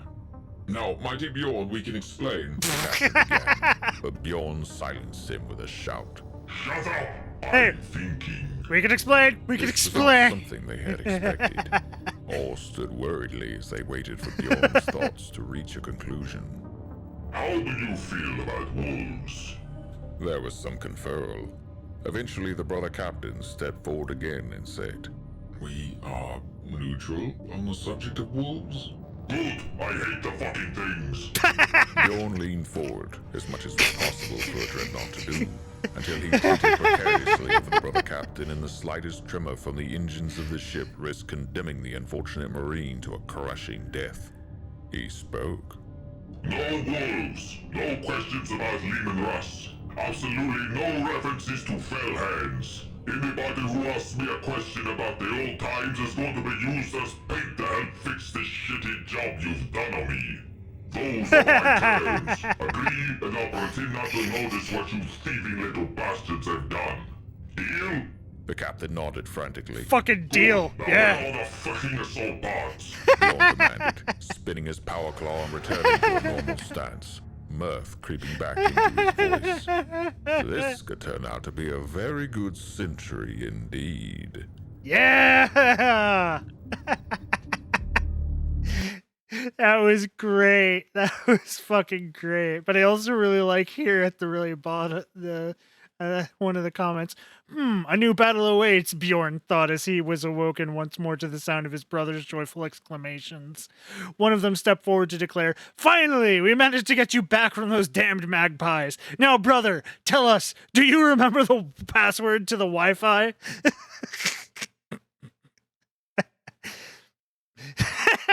Wait, does this still count as stealing, or did we just fucking rescue Bjorn?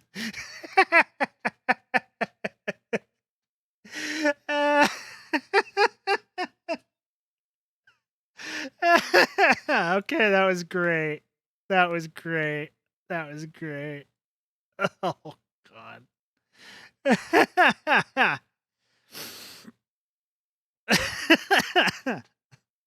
That was awesome. I love that. There's a spoiler thing I can't say because Veril is here.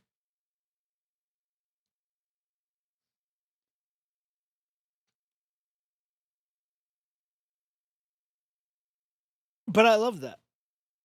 I love that a lot.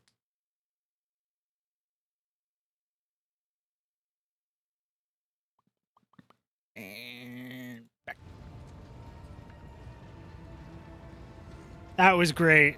Have you heard the Ogren video? Because that one's great too.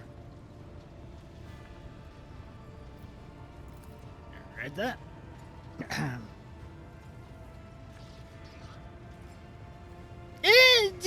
Cheap, yeah, kinda. Grey Knights is a bit cheaper, probably. I mean, it is an elite focused army. I am also deeply grateful that you saved my servants, especially my valet. Uwe served on the station for more than 5 years, much longer than any who preceded him. He knows how to properly attend to me during journeys through the Immaterium, and what to serve me for breakfast. His presence envelops me in a cloak of amber. You have not seen it. Okay, give me a second here. That's actually... Wait. Let me see if... Let me do a quick see to see if I can find it.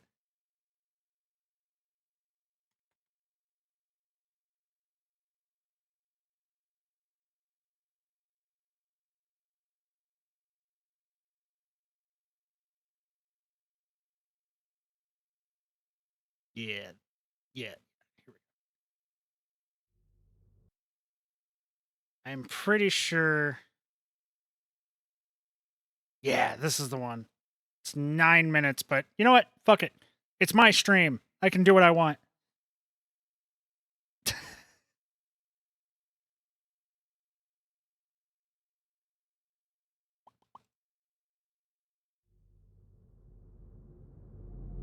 They tell me I can't laugh when I hurt people.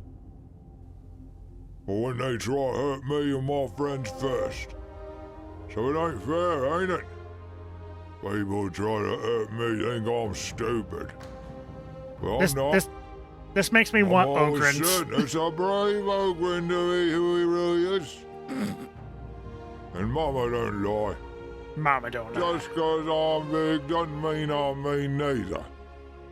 The small ones always a bit spooked by Ogrins. I don't need to be. Commissar Elise gave me this to talk to. Yeah, we do need to play Dark Tide at some point. I like Elise. I would definitely be. I'd either be an Ogrin or a soldier. Everyone else had to call her Mum. But I'm special. My friends say it's 'cause she's scared of me. But it's not. I think it's 'cause when we had a break once, I helped her out. Before home went away forever, we used to get a lot of time off.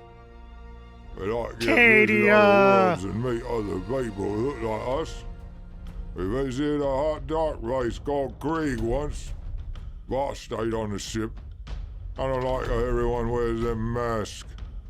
Can't see their eyes. That way I don't know if they're friendly or not.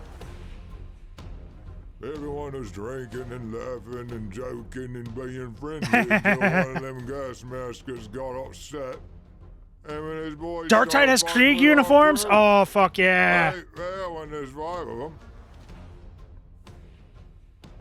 I got shot out lot because I got one of them engineers to launch me in the drop pod. He said, "No, I won't. What will command say? No, it's not regulation." I told him I'd squeeze him into a ball if he didn't, and that's when he set me down. Drop pods is fun. Drop pods is fun. Don't like them, 'cause it's funny when the ship's shaking. And you can look out the window and see everything getting close really, really, really fast. That's Halo. I was laughing even though I was angry about Elise in the fight. Took me 25 minutes to get her. I still need to buy it. I crashed in the big house in the drop pod. And then I ran into Miss Elise. She had the gas maskers kicking her. I just ran to them and started punching. I fucking love Ogrins. He's Elise. He's the best crew member, managed to fight all the gas He's the best crew member. The edge. It got so bad I had to hit one of them with another one to scare him off. He hit a motherfucker with another motherfucker. One of them was a nice goat fella, something like, "Oh, you best stop or I'll start shooting at you now, Will." And all the maskers stopped trying to fight me and Lurch and Elise. Elise was asleep. Well, I picked her up, carried her out the building by stepping through a window. I had to carry him off because he said he broke his ribs and couldn't walk well. I had him on each shoulder, and that's okay. They're light and small. If they had to carry me, they wouldn't be able to stand up. But I like Elise. Also, she's like the only charged person who didn't treat me bad. So I'll go and help her. That's what soldiers do, ain't it? Yeah. When I was in training to cut man up in charge, I was said, "Soldiers, we are Guardians." And in the Guardian 6764s, that meant something we never retreat. That meant something we never retreat. I liked him too, but I ain't seen him in a long time. Aww.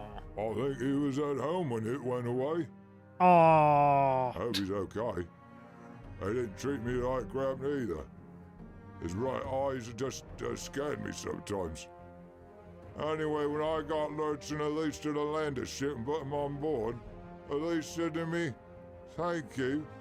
I think you saved my life back there." I didn't know what to say. I've seen her smile before, even though she was all bloody and cut up. We spent 3 months extra time there with Miss Elise, and the general from our ship talked to the maskers. Elise told me he'd almost start a war with them Krieg boys because they want me killed. But Elise and the general won't give them. And I wouldn't go anyway. Mama always said, You can't have an Ogrin who don't want me moved. And that's true, 'cause Mama can't lie. Mama can't lie. After we left, Craig got orders to never return to Lise. She told me stay with her at all times. We left Krieg, I followed Miss Elise everywhere. She started telling me don't call her ma'am or captain or sergeant, just call her Miss Elise. That still looks up sometimes in surprise when I say her name. He always asking, why is that big and get to call her name, but I don't. She always says that same thing. The day you carry me a mile on your shoulder after almost starting a war, and you can call me by my name. It's been a long time since I love the Ogre. A lot of things have changed. For a long time, all the crew was sad, angry. Elise told me her family had gone and she could never see them again. She always told me how one day her daughter would thank me for saving her, Mom. Elise said her daughter wouldn't get the chance to meet no one. Lurch told me our mission from there was to kill something called an Abaddon. Fuck Abaddon. He must be real evil, like. So Yep. I told Elise and everyone, if I sees him, I put him through a wall until he can't move no more. One thing a while ago, we attacked by some space marines in black armor. Elise told me it was Abaddon soldiers, and we had to kill him or he'd kill us. We lost Lurch that day. Aww. And I was sad for a long time. Elise told me it died to hear it, but I don't want to hear that. Yeah. I had to beat one of them black marines to death with his own helmet because my Ripper ran out of cells. But I don't want to hear that. that. Marines Elise told me that everyone under her command was to be known as Legion's Bane. Fuck Abaddon. All my homies hate Abaddon. Because from then on, we purposely went after the Black Legion whenever we could. Fucking one time we got Imperial Guard salamanders. hunting down Abaddon, yeah. One of them. That was a fight. The savagery put up nice, friendly guys. Oh, when you rock with them, oh, they were brutal. One of them big sellers, a big Green Mountain man called Sergeant Brassus. He blew a hole in a Legion soldier the size of me, and I couldn't help but laugh. That really made them other Black Legion really mad. I got into it with them, close quarters. I killed them with my new club, but then I realized that they'd broke my bloody eye out. I wouldn't minded having one eye. I was like them patches, but Elise said she needed me to serve. Elise had said a few times she wants to go up and see where home is. But she can't see it, whatever that means. I understand why she wanted to go. I want to see my mama and sister again. Aww. But I can't while they're Black Legion soldiers looking to hurt people, you know? Not on my watch. It's like Mama always said. If there's a bully, it's an Ogren's job to stop him. Yeah! No, we stand Ogrins.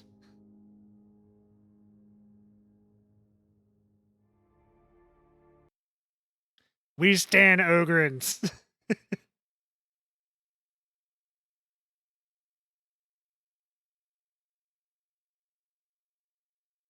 Fucking, I don't know, that entire thing goes through my head every now and then, and I'm just like, ah, yes, I love Ogrins. I want a lot of Ogrins. I want as many Ogrins as I can have if I were to make a Imperial Guard army. Which, hi Nugget! I am kind of planning at some point.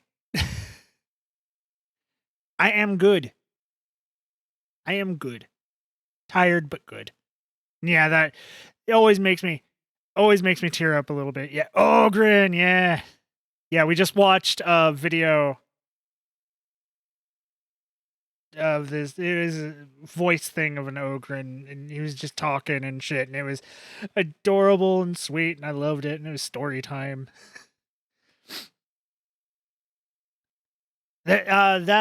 what is his name? Warrior Tier on YouTube. He has quite a few other ones. Don't play Warhammer, but I've seen someone play Darktide and just run over people as them. Yeah, they do it. Yeah, they're big. They can do that. They're an abhuman. I think as a grenade replacement, you can just get a fucking chunk of rock and throw it at people as an Ogren.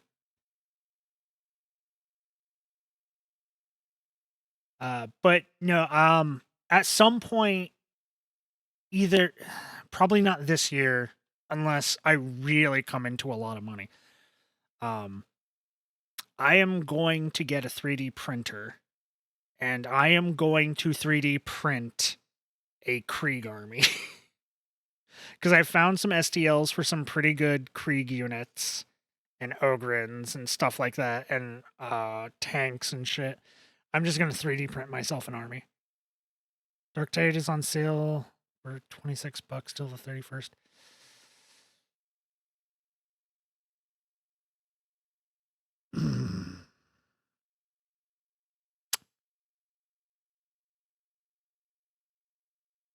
Yeah, I'll probably buy it. I'll grab it. I'll grab it later. Probably before tomorrow or something. I'll definitely grab it.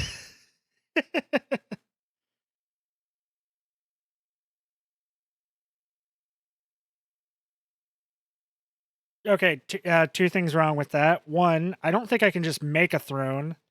I'm pretty sure, don't I need a link from somebody who has a throne to make a throne?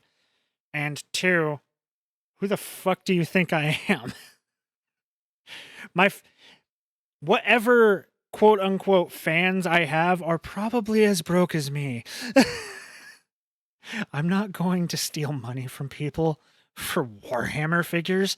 I'd rather 3D print, to be perfectly honest. Also, better sculpts. Have you seen how much the Krieg troop costs? You made one? Then I'll look into making one, but meh. Throne is free to join. I'll look into making one then. I'll look into making one, but it's never going to be used. I can already tell you that. But have you seen how much GW is pricing the fucking Krieg army? Just the troop. Just the troop. Not even a full troop. 10-man. So half a troop. It's fucking like almost $80 for a 10-man troop. It's fucking dumb and bullshit. So I'd much rather get a 3D printer, learn to 3D print, and just 3D print a fucking Krieg army. Because Jesus Christ. That, and I also found like other ones I can use too, like Eldar, Tau proxies and shit like that. Because honestly, Games Workshop charges too much. Check DM.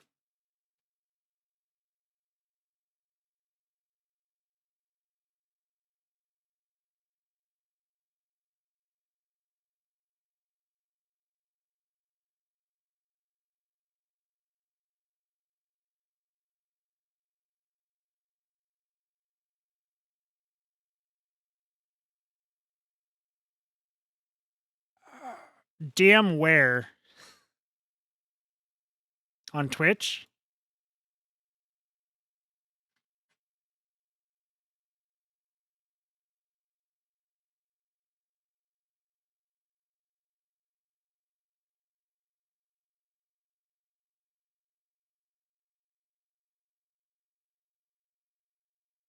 You are maidenless. Discord? Okay. Ah, I see now.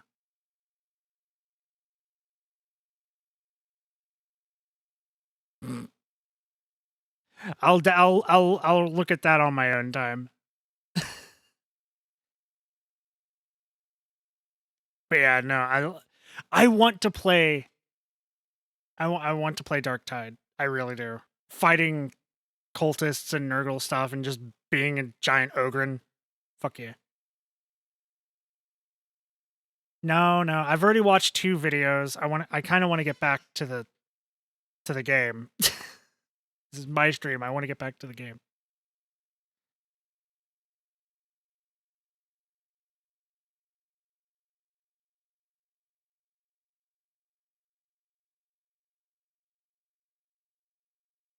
Also, what nugget?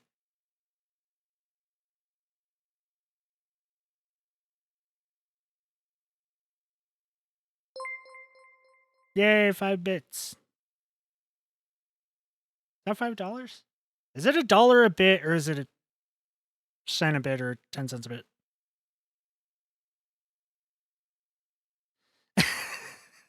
Please. It's a cent? Okay.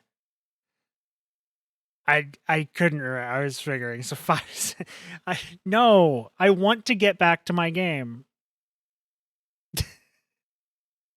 I want to continue playing the game.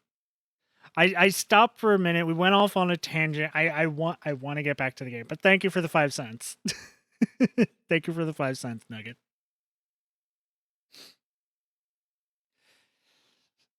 I don't want to just watch videos on Twitch. Bruh. I don't want to just watch videos on Twitch. Come on. Also, what do you mean, bruh, Varel? Bruh. Come on. What do you mean, bruh? I'm not a reaction channel.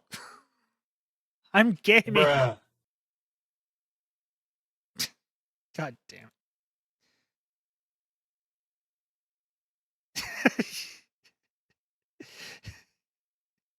I make you sad. Okay, I get it. Yeah, fine. It's my stream. I can do what I want. I don't want to just watch videos. Reaction videos are great to get followers. Yeah, but there's not a lot that One, I'd have to get, like, a bunch of things to watch. 2, I'd actually have to... Bleh.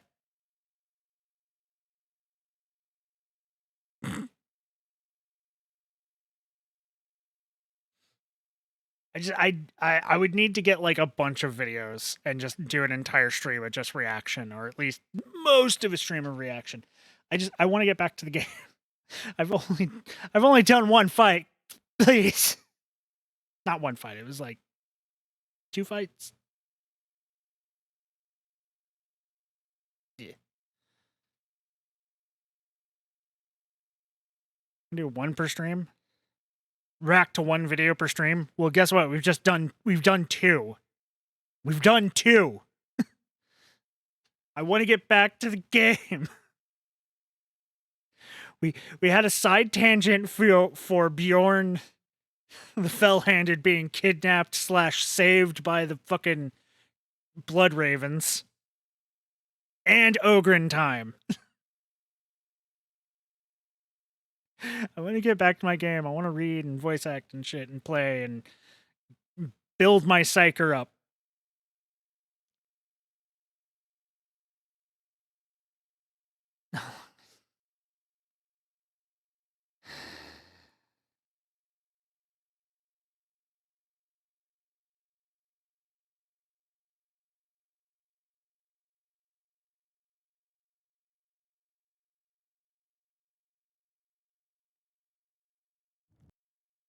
It's another 8-minute video.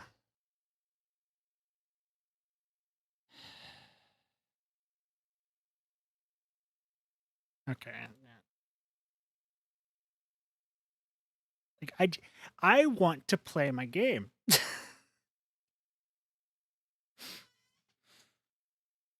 I want to go back to it. Please let me just go back to it. We can watch later. We can watch later. If you stay around before I get off stream, I will make sure to watch it. When I'm wanting to run down, when I'm wanting to end, I will make sure to watch it before I end. Okay? Okay, Nugget? Is that fine? Okay.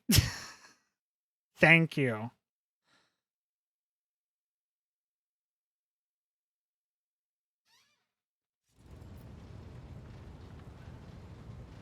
Yeah, I already read that. Let me take a drink before I continue reading.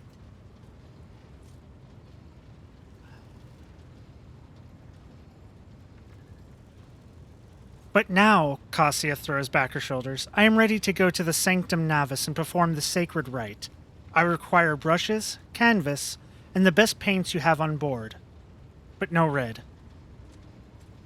I shall ensure that all the necessary supplies are delivered to the Sanctus Navis. Every Psyker does it differently, and I'm guessing Navigators are the same way. Cassia nods and thanks. I shall take my leave of you for the duration of the rite. I ask that you do not follow me. Few can survive the gaze of my warp eye when it is opened. Sometimes it takes 2 or 3 looks. But my god, does your warp eye do some good damage. Lord Captain, I am overseeing the open channel between Lady Navigator and the bridge, and may the Emperor's light help us all. The fuck do you mean, help us all?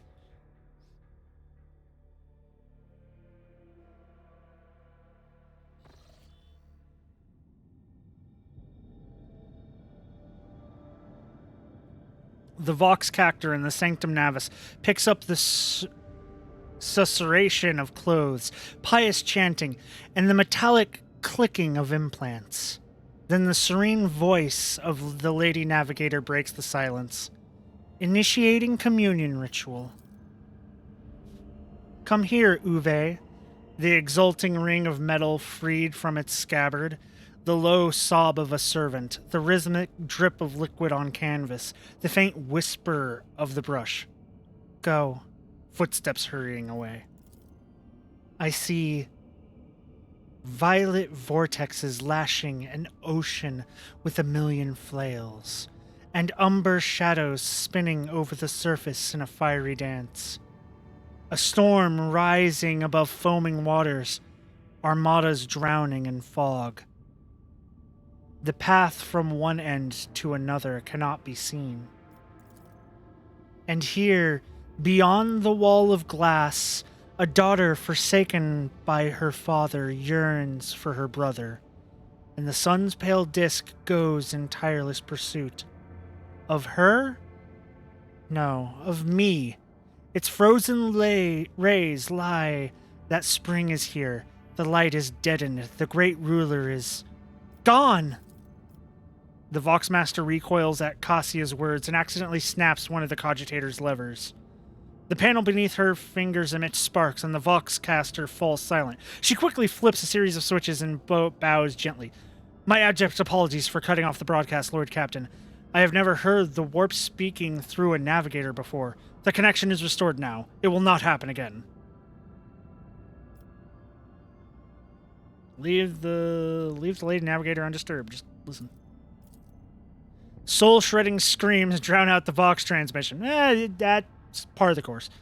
The servants in the Sanctum Navis are howling and shrieking like wild beasts, moaning in pain, their throats raw from the strain. And then, sudden silence. The dull thud of dropping bodies proclaims their fate. It appears the servants were part of the Lady Navigator's rite, as it was her predecessor. I will arrange for the bodies to be removed from the Sanctum Navis after the ritual, or what is left of them. Rogue trader, I fear I have unfortunate news. Endless blackness has spread across the canvas, dividing what should be whole in two, and my sight cannot glimpse the light of the Emperor as clearly as before. I cannot turn around my brush. Only draws me onward. The way is blocked. You hear a heavy exhale, rustling fabric and metallic clicking. By the Emperor's grace, the rite was successful. Your vessel's temperament presented a challenge. Its cold steel grip did not allow me to breathe freely even for a second. It was as if the depths of the ship housed not only machine spirits, but something other. Now I will retreat to my chambers to recover my strength. Send for me if you have need of me. Lord Captain, congratulations on acquiring a Navigator. Spare me a few moments of your time, please. There are several matters that require your attention. First of all, I want to report on the condition of the situation, Iraq V. Had you opted to begin your visit in the Reichad system with a different destination, the station could have become critically unstable. Fortunately, the decision to immediately visit the representatives of Navis Noblit bought us precious time. We can either send our forces to disassemble the station and procure technological components for our own vessel, or attempt to save as many valuables as we can.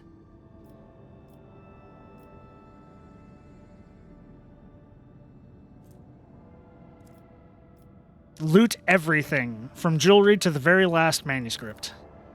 As you command, Lord Captain. Profit factor gained to... Yep. We need profit. We need profit. Capitalism sucks, but we have to follow it. With your permission, I would like to remind you that we are still looking for the Engine Seer Prime. Both the vessel and its machine spirits are in desperate need of oversight by an experienced tech priest. We're also missing some crew, and, much more importantly, we have not yet located Henrix von Kalox, the right hand of the Lord Inquisitor. Now, we know for sure he was not on Iraq 5, so keep this in mind when making any future plans. Thank you, Vegdus. This will be all for now. As it pleases you, Lord Captain. Yeah. Type in Ascension.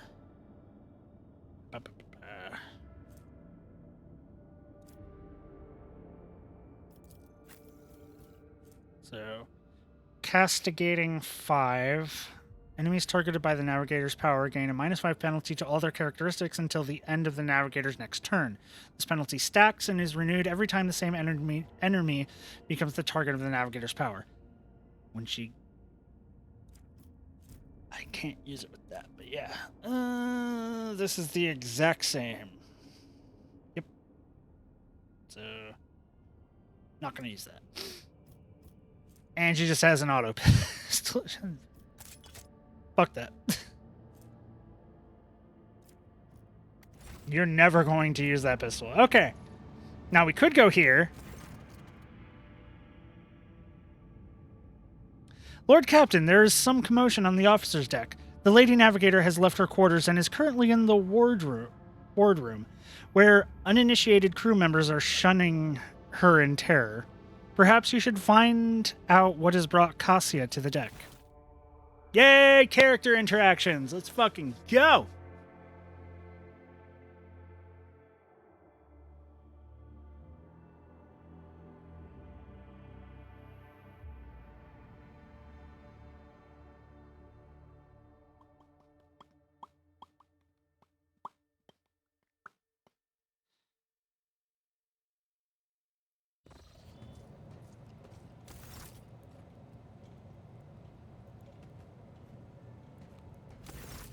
Lord Captain, my apologies. I did not notice your entrance. The Lady Navigator is engrossed in pursuing the dusty tomes, which appear to have been neglected by the other officers, be it because of sloth or dullness of mind. When you walk closer, she looks up at you, starts, and hides a weathered book behind her back.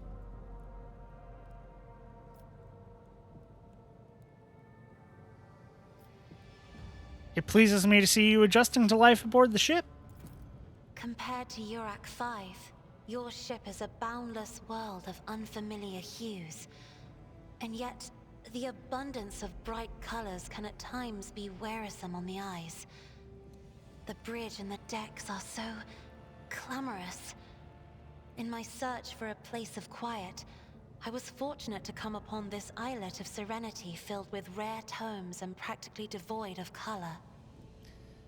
So Veryl, she is interesting. So the first psyker you get in the prologue and your main psyker companion, she's divination. Like she can see the future a bit. Cassia can basically read people's emotions and feelings and shit with colors. So when you're in certain dialogues with somebody and they say something, she if she's in your party, she can bring up, like, you know, they have an ugly brown hue or an ugly yellow hue, like they're scared while they're talking to you, instead of, or they're hiding something instead of, you know, something else. So she's really fun. Yeah. I love that about her. Also, the way she talks about you, and like, you have a very bright light about you.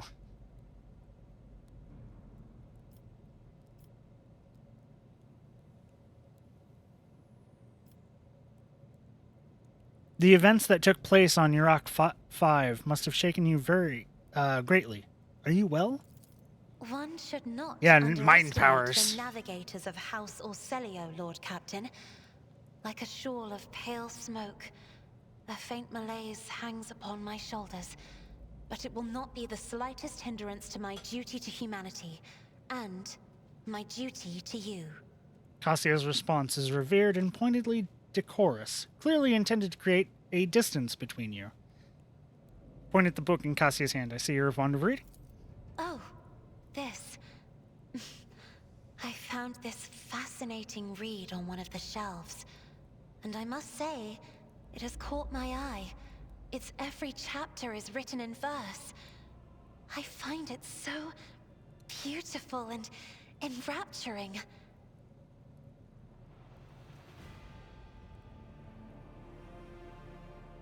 I mean, that's the Immaterium in general. That's for 40k. That's the Immaterium in general. Demons be there, yo. Urak 5 had a vast archive of its own, of course. Although most of the works within had to do with scholarly disciplines of some sort or another. Only in my sparse moments of respite was I allowed to escape into the pages of more embellished works. Aww. Cassia gently brushes the dust off the cover with her thin, clawed hands, her eyes filled with longing after reminiscing about her last home. Your only attendant is your valet from Iraq 5. Do my servants not measure up to your standards? No. It is not that at all, Lord Captain. It is just that Uwe is quite capable of carrying out his duties by himself. He is well accustomed to my whims and preferences. Beans. You read an enemy's mind, it's just the caramel dancing song, just on loop. Yay, perception check succeeded. Cassia cringes ever so slightly, adjusting the adornment on her forehead, then awkwardly hides her clawed fingers in the folds of her clothes. The unnatural appearance of navigators often becomes the topic of gossip among lowly servants and officers alike. It is unsurprising, then, that Cassia prefers the company of one who is used to how she looks. I hope that you have had ample time to calm yourself and your powers. There are people on this ship who are far more impulsive and dangerous to others, and far less devoted to the God Emperor than a herald of the Navis Nobilite. Nobilite, not noblate. But I did not need your words to see the shades of umber unease that whirl around your subjects whenever I am near. Were I not acquainted with such a reaction, I could have found their behavior and your question just now insulting. Lord Captain, would you kindly explain to me why you are pestering me with these questions? Inquiring about my mood and my needs, showing an interest in the books I am enjoying? You are behaving as if you possessed a shred of fellow feeling for one such as I. I beg your pardon, Lord Captain. That was no way for a navigator to conduct herself. Frightened by her own words, Cassia covers her mouth, pales, blushes, then pales again, and hides her face behind a cascade of her snow-white hair.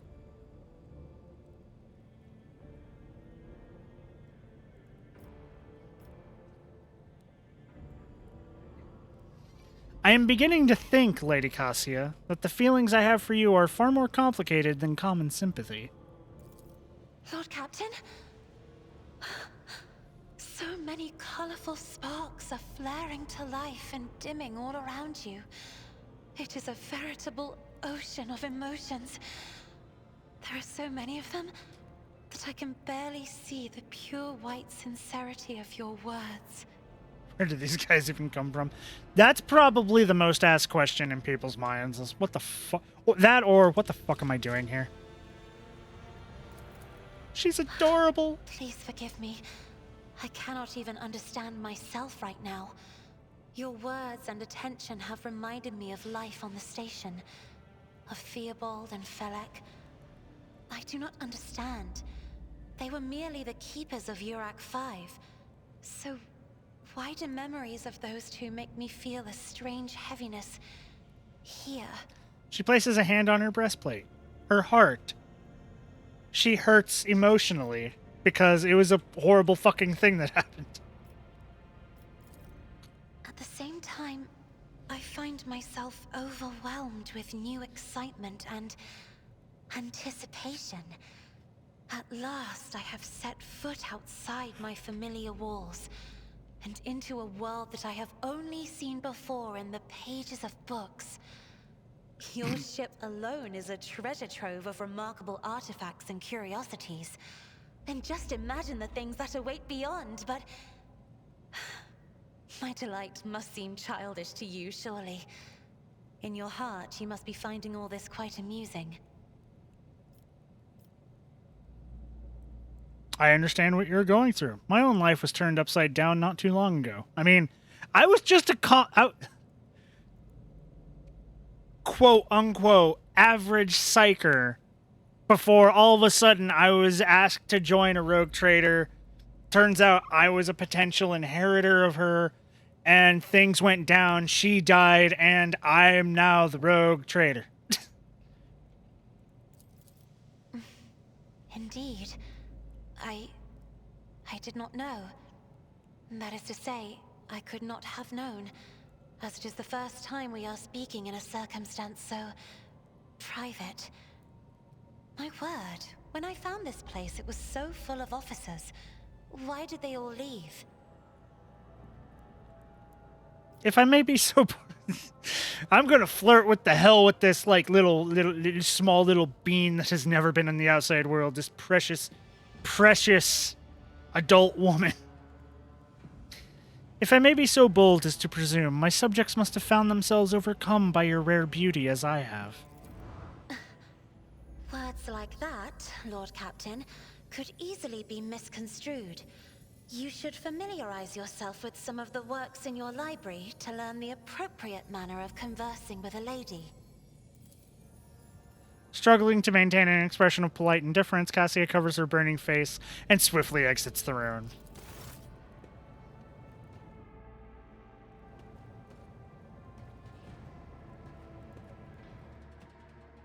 Ha ha. Okay, what's this? Secrets of Gallant Conduct. How to express your feelings to a noble lady. I'm gonna read this whole thing because fuck you. An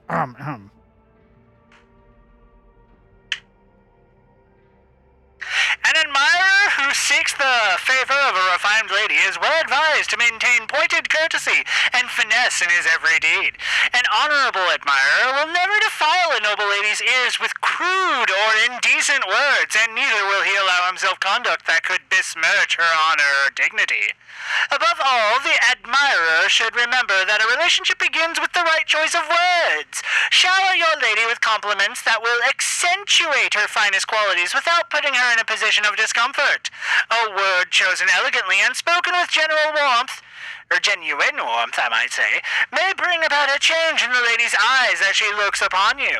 Once your interaction has grown more intimate, always be sure to remember the simple rules of etiquette. For example, should the lady drop her handkerchief, the deepest expression of sympathy for her would be to perform the following gesture. Pick up the handkerchief, wait for a brief moment, then bring the handkerchief to your lips and touch it lightly before returning it to the lady. This noble gesture will ensure the lady of the seriousness of your intentions. Remember that the flower bud of true feelings takes time to blossom. Patience, loyalty, and impeccability in adhering to the decorums of the nobility is key to earning the lady's favorable disposition.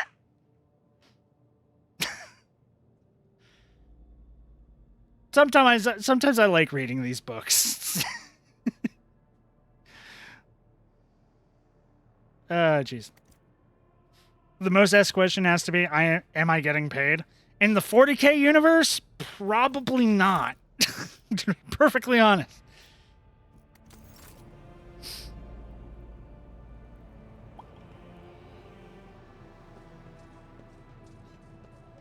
You're probably not getting paid in the 40K universe. Is it heresy? That sounds like heresy. I should ask my brother to bring the fucking heavy flamer.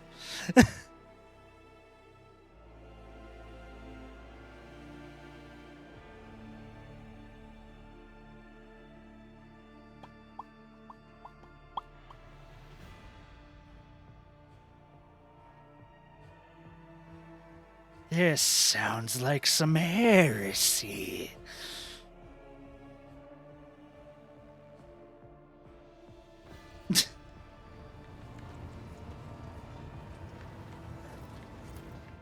Chronos Expanse map.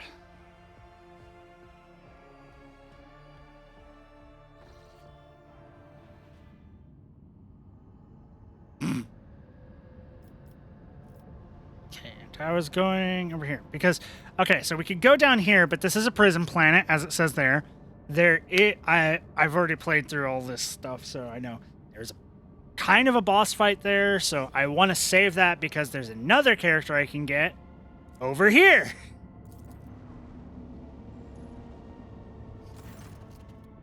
Lord Captain, sorry to disturb you. Vijdis pauses as if listening to something.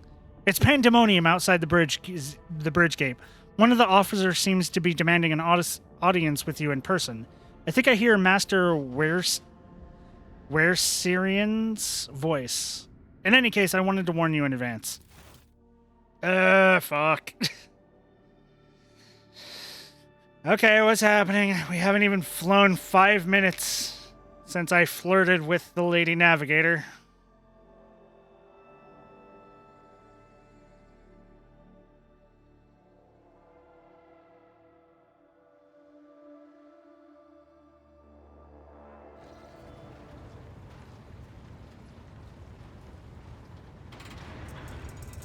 Now look what you've made me do.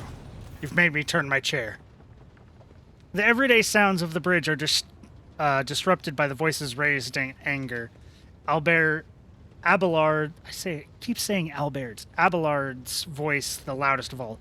This is not the conduct of an officer. These are the antics of a highborn brat out on a lark. Explain yourself, Lieutenant. The young woman standing before Abelard strives with all her might not to quail under the onslaught of her superior's anger. She falters, but then manages to look him in the eye and say, I apologize, sir, but I must speak to the Lord Captain. Very well, Lieutenant.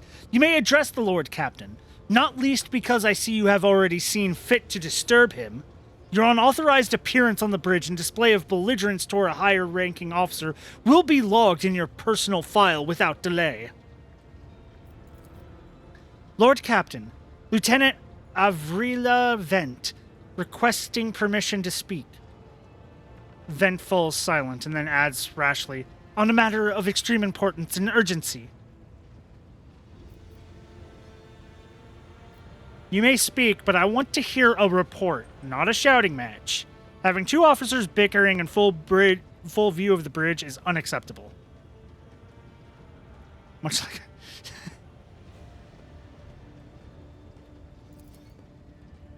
I am sorry, Lord Captain. I thought that drastic times called for drastic measures, Vent exclaims hotly. Like Alfarius, you're back. This matter cannot wait. Any minute now, an assault unit will be dispatched to the lower decks on orders to crush the workers' strike by any means necessary. But I am convinced that this step is unwarranted, and that the crisis itself was provoked by the actions of one of the senior officers. Vent is almost trembling with tension as she delivers her speech, her face extremely pale. Abelard, in no hurry to intervene, lets out a skeptical huff. Lord Captain, I urge you to investigate the actions of Seneschal Wersurin and to intervene in what's happening on the lower decks, because very soon we will have a mutiny or a massacre on our hands.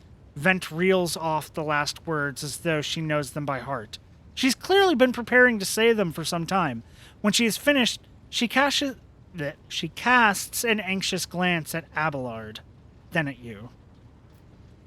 There's an insurrection in the making aboard my ship, and no one has informed me? I would not deem it a problem worthy of the rogue trader's attention.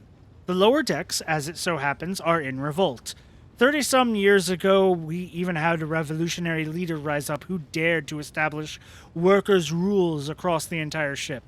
It took a month to restore order, but even 8 years later, we are still battling rumors that the hero had survived his execution and was on the verge of gathering people to fight against tyranny once more. Needless to say, the rumors were baseless. As for the current situation, we have sufficient enforcers to deal with it.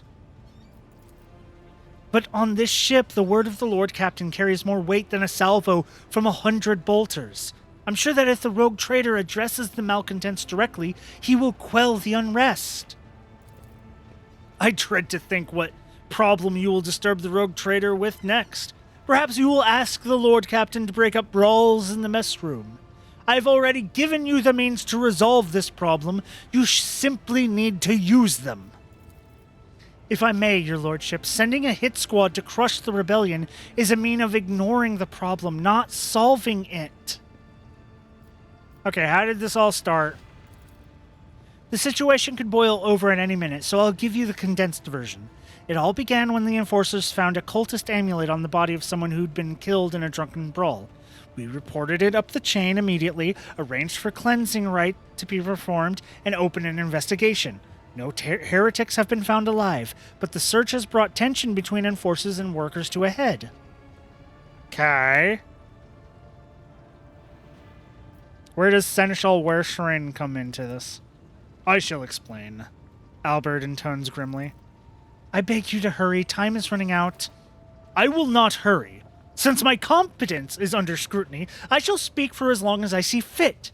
There is an established order to the way things are done on this ship, and one of the pillars of that system is that the rogue trader's attention is not distracted by trivial matters. It is the Seneschal's role to ensure that. I have always handled internal problems myself, so, of course, when I received information about cultists hiding in the lower decks, I took the matter in hand. So long as I live, not one of the vermin who murdered Theodora von Valancius will find refuge on her ship.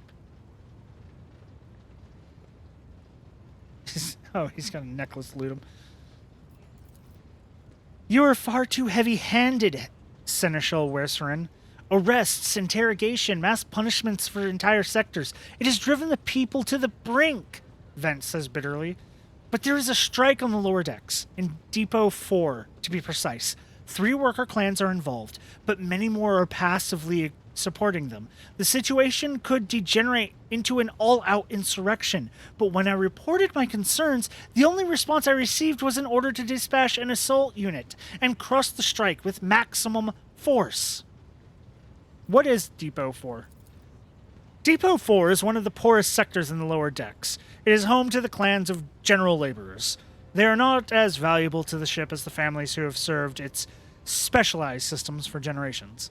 They're an easily replaceable resource, and one which is now, more besides, giving succor to cultists and minions of the archenemy.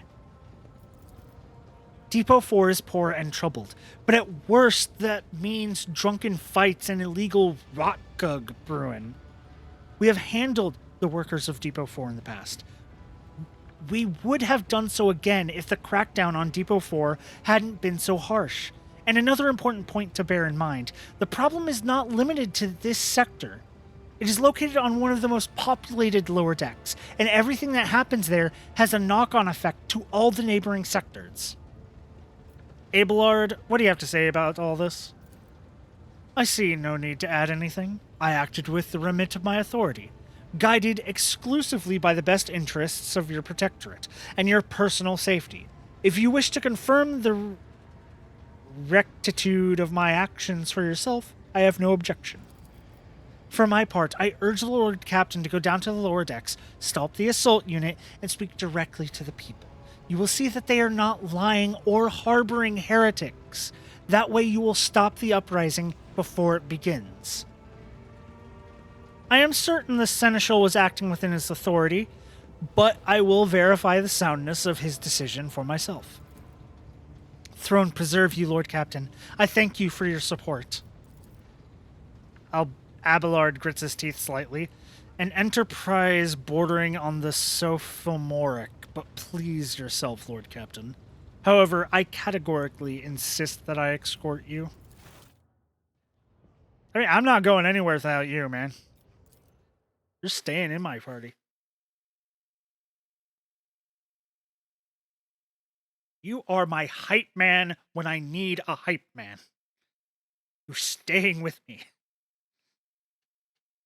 The amount of times I can walk somewhere and be like, Abelard, announce me to these fucking pirates.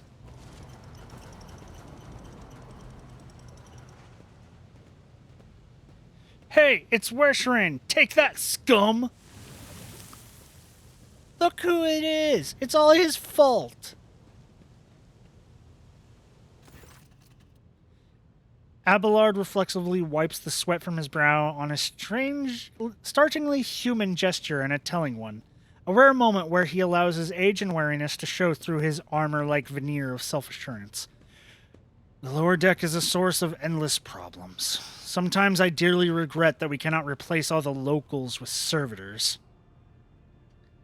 Did you hear? They were shouting your name. Of course they were. The organization of the daily routine life on the ship rests upon my shoulders. The mountain of challenges and problems from which I endeavor to insulate you, Lord Captain. The situation on the lower decks has been a cause of concern, and I have intervened personally on more than one occasion. That must be why they remember me. They do not know your face. To them you are akin to a creature of legend, one who has stood on the steps of the Golden Throne, no less. Whereas I am the man whose name is attached to every order docking rations or lowering a bay's heating. Let's keep moving. We need to get to the bottom of this.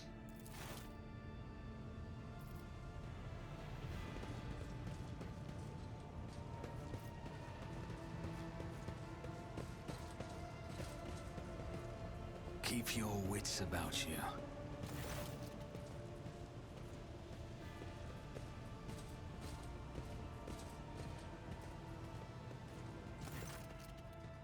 The sounds of a heated discussion reverberate through the ship's bays. Lieutenant Avrila Vent of the ship's enforcers is barring the path of a heavy-built assault unit officer, and judging by their expressions and tone, the standoff has dragged on for some time already and has now reached a boiling point. I have my orders to put an end to the unrest and purge this sector. Why'd you have to say that, man? I don't like that. Unless we have confirmation there are heretics here, no one is purging anything, my dude. You can take your orders and shove them. This is my deck and my sector. There are only 3 people who can waltz in here without my express permission. The first officer, the rogue trader, and the Emperor himself. Fuck yeah! Good on you, Vent. Bruh. Good on you, Vent. So not all my lessons fall on deaf ears, Abelard mutters in a crabby approval. He does not clarify whether he means the Lieutenant Vent or the officer looming over her, or both. I'm guessing he means both. That's what makes the most sense, is he means both. Your lordship. Noticing you, the junior officers snap to attention and salute, their subordinates following suit a moment later. What's the situation? Your lordship, my people have locked down the bay where the strikers are, including their leaders. We have the situation under control as far as resources allow. I want to speak to the strikers. Abelard's mouth twists, but he restrains himself and says nothing. Right, you are, Lord Captain. Allow me to wish you good luck. Hope gleams in Lieutenant Vent's eyes.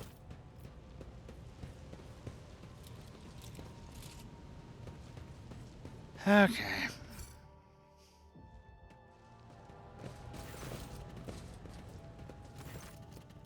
A dozen pairs of eyes stare apprehensively at you.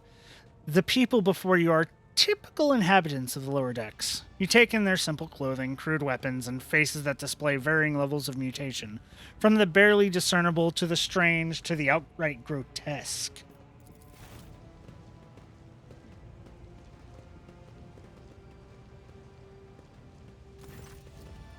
A whisper passes through the crowd, and you detect a mixture of fear, astonishment, and joy at their reactions. Finally, 3 people break away from the crowd, an elderly woman and 2 men. These must be the leaders. They bow clumsily before you. Lord Captain, you have come down to us. Tell me what's troubling you. Why are you striking?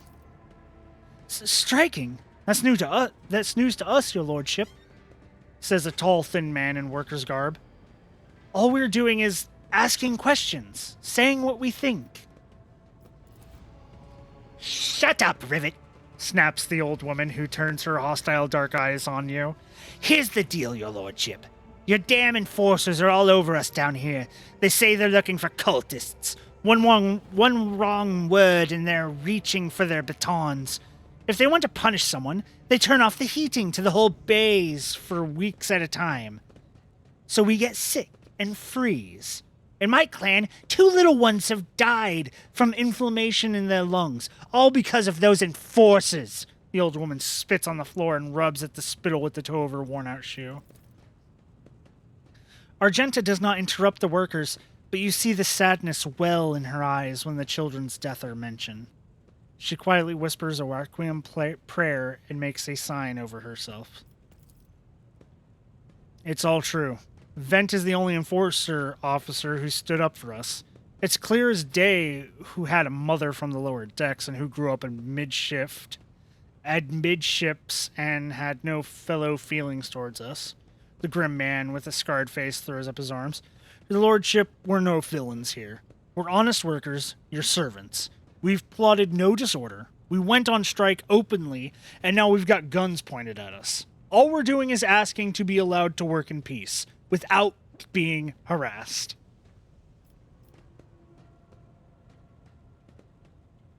The persecution started apropos of nothing, you say. I was told one of you had found in possession of a cultist amulet, and there are heretics hiding here. A cultist amulet? What's that? The gewgaw they found on the dead drunkard? If it was something evil or forbidden, we sure didn't know. The enforcers just said they were looking for heretics among us, and anyone obstructing their investigation would be punished. But how could there be heretics here? We know our own people. There have been no new faces around. Definitely not. And if there were, we'd be the first to report them. And as for this amulet, or whatever it is, they took it off a dead body. There are no cultists still breathing in our sector, that's for sure. But when that fight broke out, some enterprising folks looted the bodies. The boots they came back with, nobody ever treaded these decks in boots so fine. I can tell you that. Seems to me these cultists have better commanders than us. Oh yeah, those boots really were fine. And there was no harm in taking them, right? As for the amulet, it must have been pocketed by someone who didn't know any better. We don't need any amulets around here.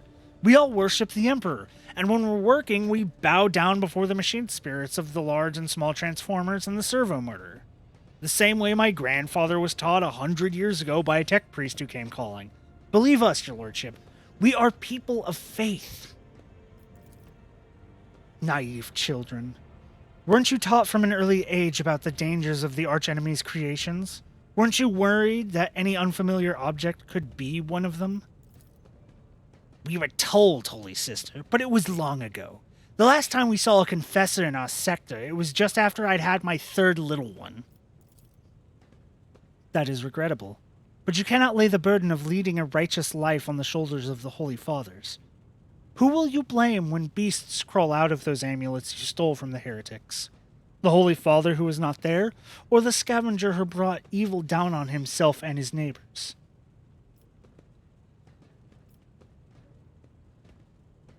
Abelard, do you have anything to add? I authorize the use of all necessary measures to locate Chaos worshippers hiding in this sector. The specific steps taken by the officers were not reported to me. Abelard frowns, clearly disgruntled at having to explain himself in the worker's presence. Nevertheless, I am certain that their actions were justified. Cultists are no drunken Steve-doers. Steve-doers? What? What is that word? I've never heard that word before. Stevedores? Steve-doers. From now on, doing a Steve is bad. It's evil. It is heresy. It is heresy to do a Steve. They are the enemy and a threat to the ship. Neutralizing them demands decisive action. Okay. So what changes do you want? They do Steve clearly. Oh God. If I see one Steve down here, I'm sorry, but I will have to be purged. We can have no Steves on this ship. Would you look at this? The exalted Lord Captain himself is asking us bilge rats what we want. Well, here's what. We want you to rein in your damn enforcers. To quit turning off the heat. And to stop battering everything that moves.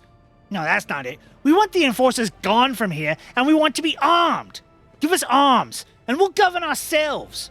We'll defend ourselves if these cultists do show their faces. I've been leader of my clan for 20 years now. Getting rid of these club-wielding thugs can only improve things around here. You've gone too far, old man. They'll never let the maggots out of the lower decks live without the enforcers breathing down their necks. They probably even insist on enforcers on the upper decks too. As for weapons, what do we need them for? Before the first day's out, we'll have someone shooting their neighbor out of stupidity or drunkenness. We don't need that. If the enforcers stop harassing us, that'll be enough. In return, we'll find the scavengers who robbed the cultist bodies. We'll talk to them, one of the lower decks to another. If there are any more of those damn amulets about, we'll hand them over to the enforcers ourselves. You speak for yourself and your clan, and I'll speak for me and mine. I don't want empty gestures. I want real change. They'll promise us the world now, but as soon as the Anointed One turns his back, these brutes will be on us even harder than before, all because we dared to speak out. The tall worker's eyes dart back and forth between the two arguing leaders. Every few seconds, he opens his mouth as if planning to agree, but each time he falls silent, simply making a few vague noises of approval.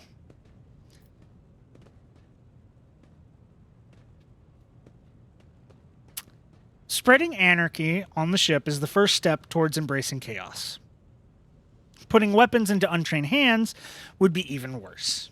What's more, the enforcers are needed to maintain oversight and order.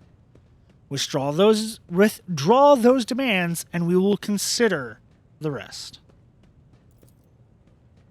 The tall worker they call Rivet shrugs and casts a sidelong look at at the old woman. Old Nan, listen. The Lord Captain himself has come down to us and is offering concessions, and I don't know a single person in the whole of Depot 4 who's ever stood next to the rogue trader, let alone talk to them. Back down. Now's no time for you to be a stubborn old crone. Listen to us, old Nan. The 3 clans at Depot 4 ought to act as one. We've made up our minds. It's your turn to decide. Don't ask them to demand the enforcers or give us weapons. We don't need any of that. The old woman hisses in dissatisfaction. You two are ganging up on me, is that it? So brave you are against an old woman. But I'll shut up. I will indeed. I won't go against 2 clan leaders on my own. If you want to make peace with the enforcers, make your peace. That's great. Just fantastic. Lord Captain, we are all agreed. Then it's decided. The persecution will stop, and I will expect you to assist in locating any remaining amulets or weapons left by the cultists. Your lordship, thank you. You have not abandoned us lower deckers. You came yourself and settled everything. I'll tell my grandchildren about this.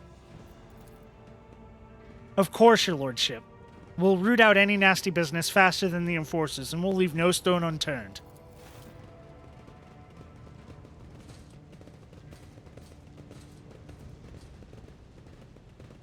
I seem to work out pretty well. Nobody died. Rise to the top. That is a rare thing in 40K. Granted, that could come back to bite me in the ass, but you know what? Fuck it, we bowl.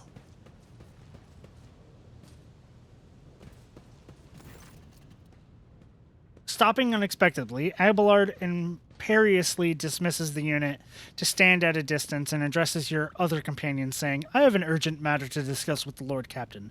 Please give us a moment.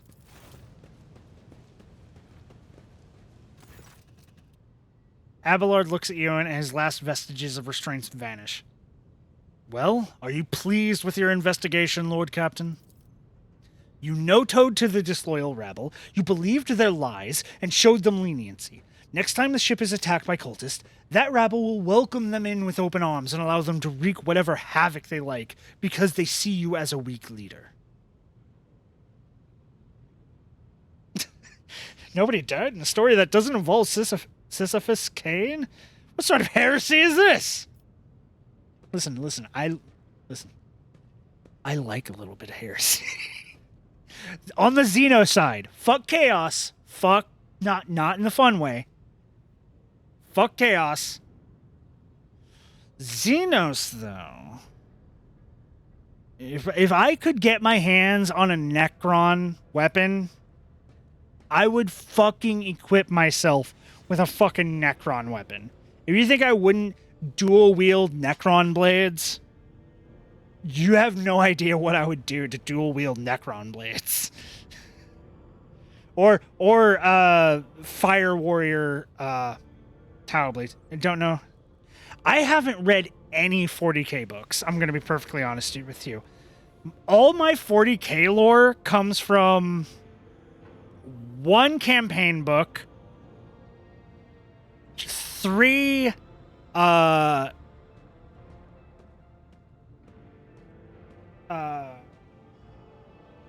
army books, and basically just things I've seen online of people talking about shit. Lots of heresy. Tau railguns for you? Yeah. Yeah, no, if I could equip my fucking ranged character, my other character is a ranged one. If I could equip him with a railgun, I'd fucking do it in a heartbeat.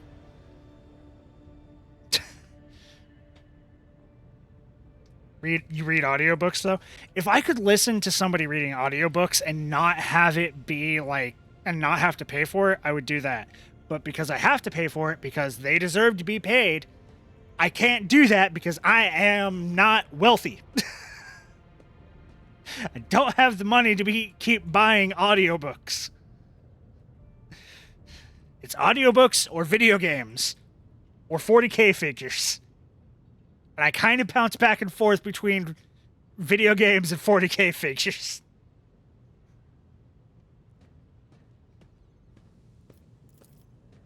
Is that how you see your future at the helm of the Von Valancius Protectorate? There is some truth to your criticism. I should say so, Abelard heaves a sigh, but he visibly relaxes. You simply needed to trust me. I would have handled the situation myself had you not decided to intervene, Abelard says irascibly. Remember, Lord Captain Theodora, do you think she ever set one slippered foot in the lower decks? No, she did not. Such matters were left to myself and the junior officers while she dedicated herself to her grand designs for the Protectorate. As any true strategist and rogue trader ought. 40k audiobooks on YouTube after. If you could find some and send them to me, I would give them a listen. I would listen to them while I push fucking carts at work. Instead of just my endless loop of music. Though it honestly, okay, so here's what I'm interested in 40k. Okay? That way if you do have audiobooks, you don't have to just unload an entire thing on me. I will, Varel. I'm interested in Tau. I'm interested in Deathcore of Krieg. And I'm interested in Dark Angels. And slightly interested in Thousand Suns as well. Anything involving any of those, even slightly. But anything that's just like fucking Black Templars and shit, I don't care about that. I'm gonna be perfectly honest.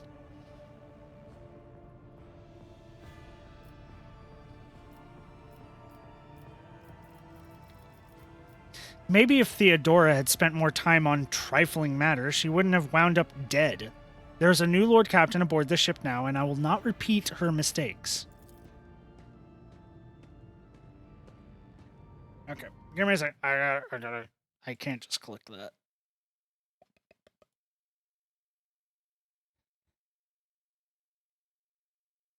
Copy. This is still... No. Mute that.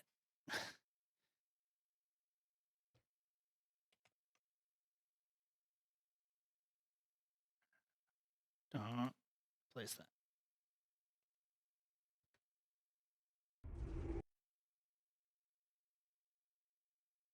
Okay. I will follow this later.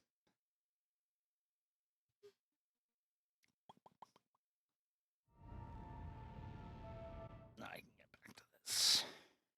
Right? Yeah.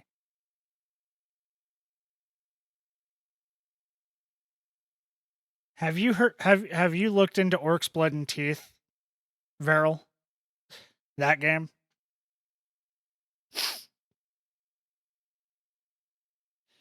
Okay, just hold on to it for a little bit. You know what? Fuck it. Okay, send me that and I'll add it. I'll react to those two things next. Little break in the shit. Just your thing. Your one thing count. One thing, right? One thing.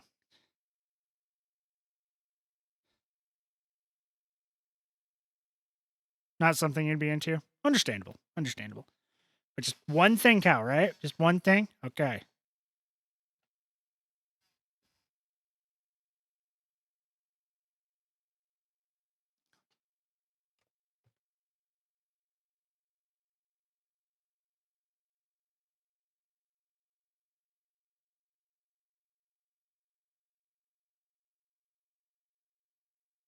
I mean, I might as well just react to the stuff. As long as... Nugget, you still here? Nugget!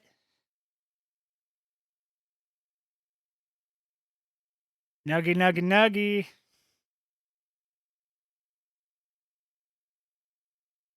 Love how the orcs can make things exist by believing. I've heard one story once.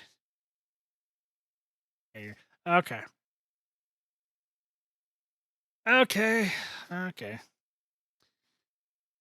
So we'll watch Nugget's thing first, and then we'll watch your thing.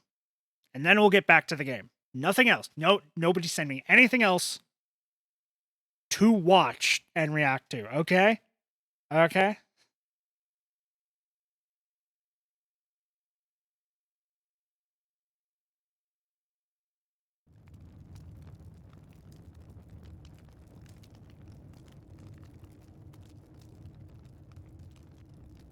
Jesus Christ.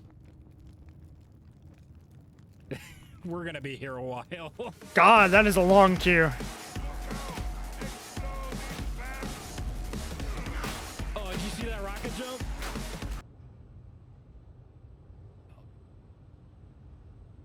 Yeah, I just need a bit to like kick up.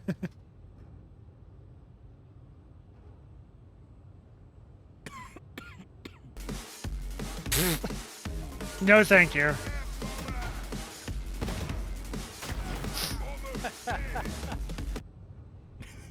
What's my guy looking at? He's counting on his fingers. God, I love Counting how many Ogrins. bugs he sees on the wall. 1 bug, 2 bug, 3 bug, 4 bug. I lost count. All right, so what do we want to name this guy? Heavy Team Fortress 2. Larg. Larg. I have my name. Veril. You know what I'm going to name my Ogren?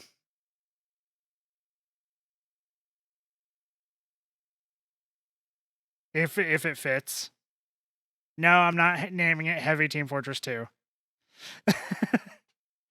That is funny though, but no. Yeah, Big McLarge Huge. Big McLarge Huge has to return. So part of me just likes big guy. Big guy. I mean, you are a big guy. It's a big guy. You know, we could just shovel. No, you know what? Just let's shovel. Yeah, there we go. I don't know why I've been overthinking this. Shovel. Pull one shovel. A level 1 shovel. How's it feel being? How's the weather up there? What'd you say? Oh, look at this guy. He just ran him over. Get him! Oh, he's not. Get him! Oh. Get him! Kill him.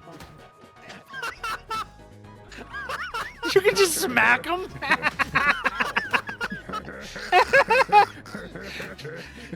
Ogren just pimp slapping a chaos cultist. You're picking on him. You're pushing him up against blockers. Oh, that is great. I love this game, dude. This is awesome. Are we there yet? Are we there yet? Are we there yet? Are we there yet?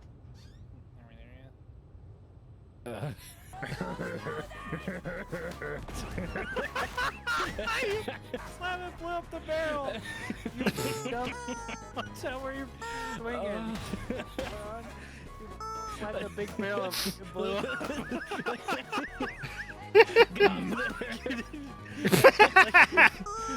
Smack him off the stairs. This is not. God, okay. That's great. Don't watch you. Smack, smack, smack, smack. Oh my god. When you walk towards Where is everybody? I just completely lost track of where I am. I got it. Okay. God, it's explosive. Oh. It's like your ogre stared at it. Hang on. Are you seeing this? He has been possessed by the ghost of dance. Okay. Oh, it's ended. It's just doing a funny thing. You'll see. Oh, was it doing like the little like it stuck in the ground thing? Yeah, the stanky leg. Don't worry, guys. I got this. Your big fingers. Yeah, I literally just palmed the giant skull and was like, Ponder my like me when I ponder my all Ogren. Just smack the all psycho run. Like when you slap somebody, he does the he does the Seth Rogen laugh. Why didn't we just paint the ship red? It's an easy solution. Come on, man. Why doesn't orcs paint all their stuff red? If red goes faster, why doesn't an orc paint themselves red? Walking around and swinging. It doesn't matter. You're here in spirit. I'm just some guy. You're doing good, big guy. Come here. Come here. Stop it. No, I just killed him with a slap to the face. That was awesome. I just walked up to him. It returns. Watch your tone. They need to paint other colors to unlock the other skills. Yeah, purple. I believe purple is Yeah, one guy holds aggro. invisibility, right? Watch this. Because you've never seen a purple orc. Wait, can I hold aggro like this? Oh, yellow means it's more armored? Okay. God, I think you can. I think I might have. I can't tell. That makes sense. Yeah, I think he said something. I think he did it. But still, you can hold aggro like by just walking up to him and going. That boss is like, stop. Hello. Ow. Rude. I want to get an Ogren, but I want a Krieg Ogren. I love that. I love that every that would character make talks sense. trash to each other except for the Ogren. And when he gets hit by friendly fire, he's just like, oh, don't shoot me. And then they just go, I'm sorry. Yeah, it's because they like the big guy. The big guy's so nice. Oh my god. Oh, fuck.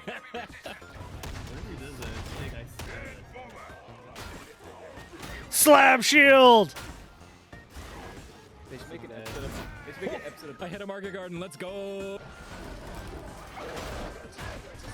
Oh my god. I can get a Krieg Ogren. Pitbull jump scare. Okay, I need to get this game, and I need to get all the Krieg shit. Oh, sorry. Because Krieg is my favorite. Okay, what's up? You know, like hounds. In the you know what I imagine? You know that picture? I know that's not in the game. But oh my god, that is hilarious. That's literally what the mutants are in this. Just Flappy Holy Bird. crap, Loish, this is just like the time when I tried to play GTA Online. And the cutaway gag is just like another loading screen. God damn it. All right, let's see if I crash again. Yeah. Unlocked the Grenadier Gauntlet. Do I just punch people with a grenade? That's awesome. Oh, my gosh. Oh, yep, there he goes. If Oh, I thank you, if I Fat get Shark. it Very and cool. download it tomorrow, Oh, I hell yeah, might they stream kept it heavy tomorrow. T-pose. Oh my god, the Ogren has ascended. Oh, No. okay, okay. Oh.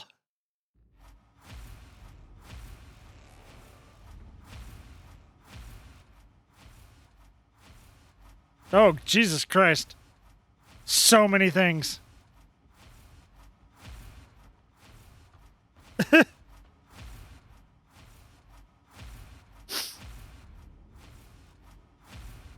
You're off this weekend, so we could play tomorrow, is what you're saying, right? Right?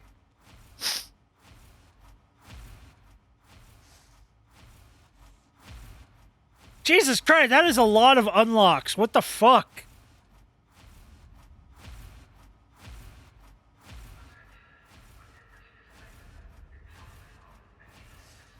Holy shit. Oh my god. Mortius. Mark of the Pyromaniac. Okay.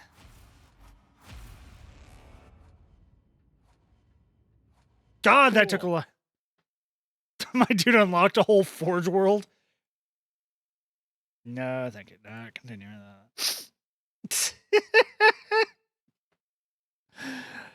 Oh yeah, fuck. Jeez, that was a lot. Okay, yeah. From everything I've seen, I really want to play it. I really do. I'm not really good on multiplayer games like that, but God, I want to play an Ogren and also play Soldier, especially if I can make myself look like a Krieg. I'm just gonna run around as a soldier beating people with a fucking shovel if I can. Okay, let's see what Cow sent.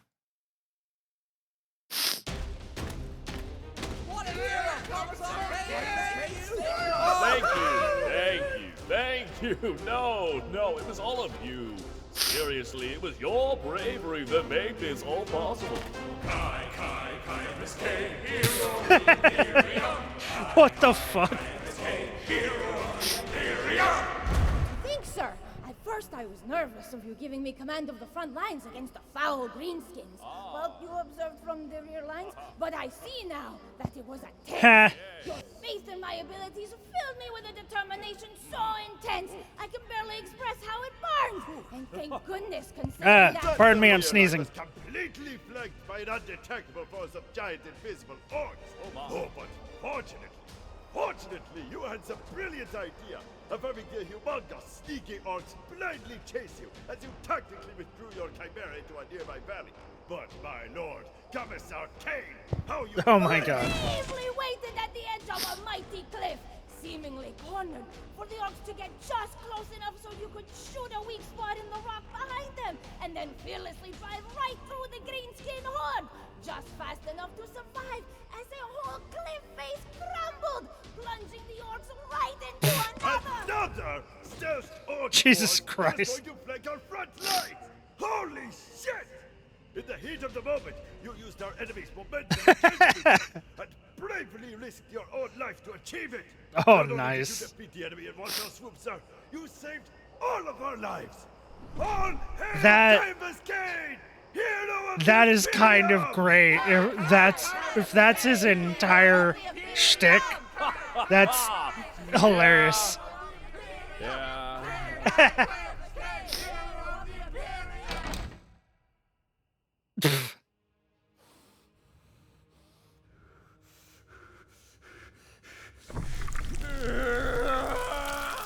I should be dead.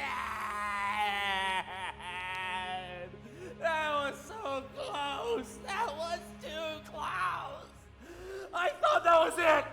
The end of Kane's long history of bullshitting is way to top. Oh, for throat's sake, how am I still alive? You mean hightail it like a damn coward as fast as a chimera can take, right? Because that's what I did. Like a piece of shit, right to the damn dead end. Oh, I didn't even see the weak spot in the ground. I was just trying to shoot the damned orcs. My troops think I did it intentionally. You fools! You beautiful fools! You have no idea the sheer size of the bit of lies I have made. You piece of shit! The house of cards you have built, crushing not only you, but all these poor, innocent souls who you let. Oh, Jesus Christ. See, God Emperor, I am such a piece of shit. What have I become? You have to end this. This has to stop. We're out of the lucky years ago, Kane. I've been running on fumes for throne knows how long. You have to go up there and tell them. Face the music, Kane, because your song's playing.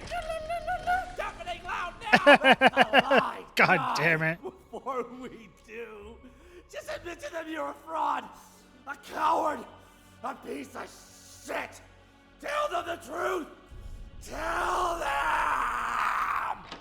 Commissar Kane, it turns out the Orcs' war boss was in the group of greenskins the cliff face fell into. Now all of the Orc forces are in full retreat, planet-wide.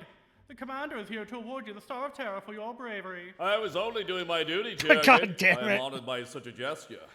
God Tell the fucking- commander I humbly accept, and please, send him in. He was waiting for you, sir. Oh. I can explain. Explain. There is no need. Mood kindred. I have finally found you. Kindred? Are you also a piece of shit? Yes. What the fuck? Mood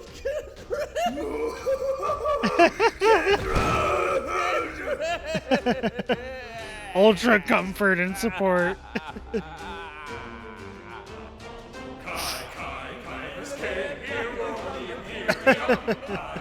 What the fuck?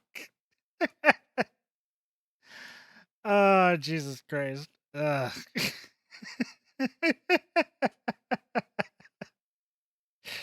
Why'd you not see him in there? I know that's the gag. Yeah.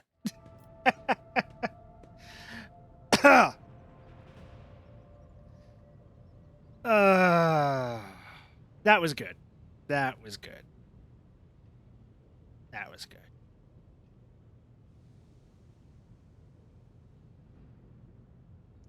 Now to get back to this. Let me get a drink.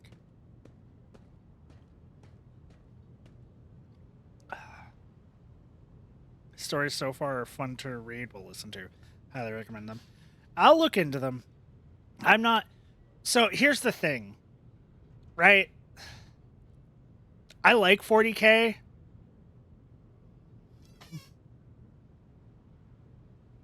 But I kind of don't at the same time. Because, like, I've started to do the whole, like, I'm going to make my army, right? And I started making Dark Angels, and then I went, I'm going to make my own, like, successor chapter, and they're just going to be off doing their own thing, and just do it like that, and not deal with the grim darkness. Grim darkness! It's fun in small, very small doses, the grim darkness. Anything involving Drukhari sucks. It sucks! And as you saw earlier, there is Drukhari stuff in this. There is Dark Eldar stuff. Because we can get their equipment. Fun blades! Hate them as people. I can only take 40... I can only take, like, the lore of 40K in small chunks, unless it's someone who can make light of it at the same time that they're doing it. This I can play all the time because it's interactive. I don't have to be a colossal piece of shit.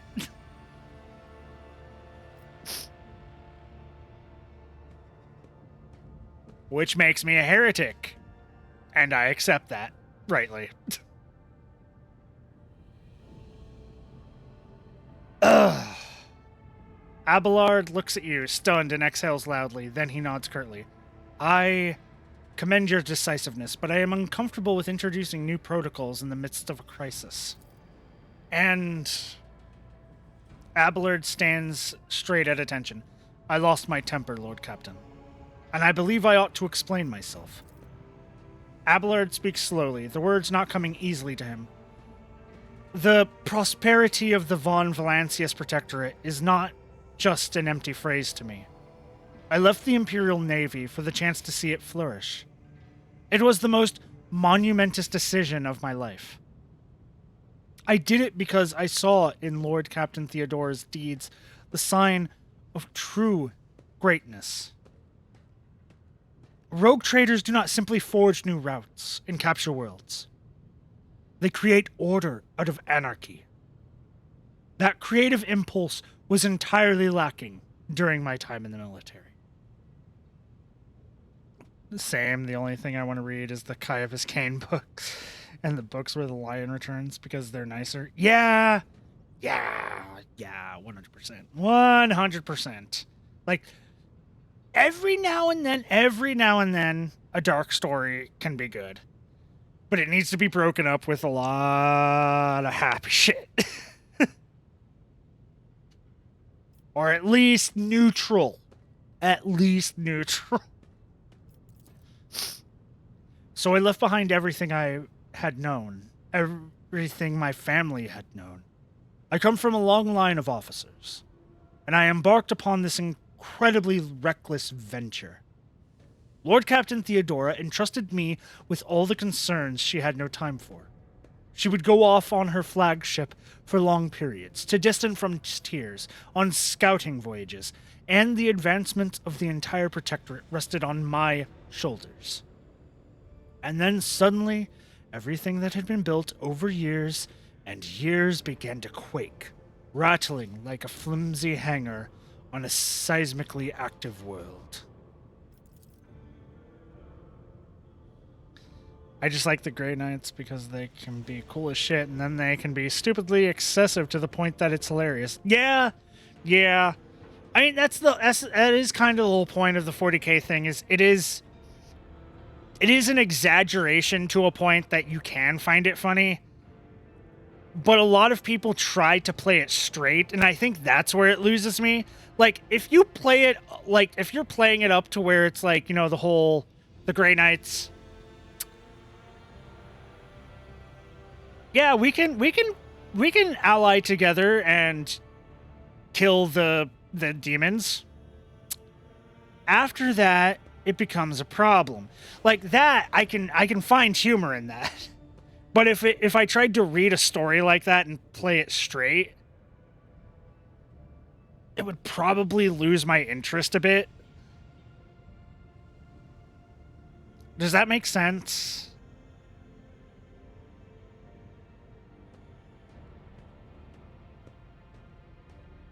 Because, like, I've grown really tired of just, like, I'm still tired of just dark, depressing stories. Like, why do you think I joke about Initiate Exterminatus so much? Exactly, like, I like the joking aspect, and I like that I've found a lot of places where they don't take it super seriously, and the people are like, I'm gonna, like, Pandora, my partner, she, we have Nurgle models to build for her, bought with, the stimulus check years ago. But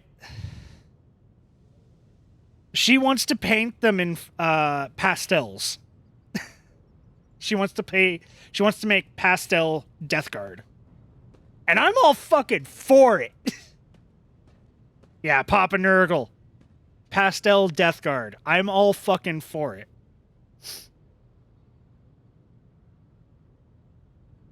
I want to get the lion. I want to get his model, but I'm not going to paint it normal Dark Angels. I want to paint it like my successor chapter, the Brotherhood of Nod paint scheme. I want to do it that way.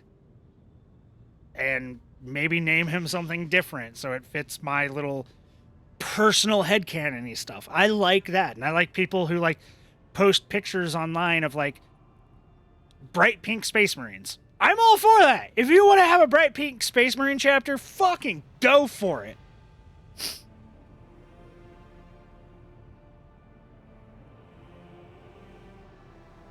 Lionel Richie.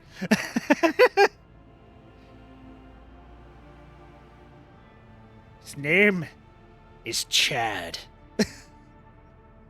No, I'd think of a better name. I'd actually put some thought into it.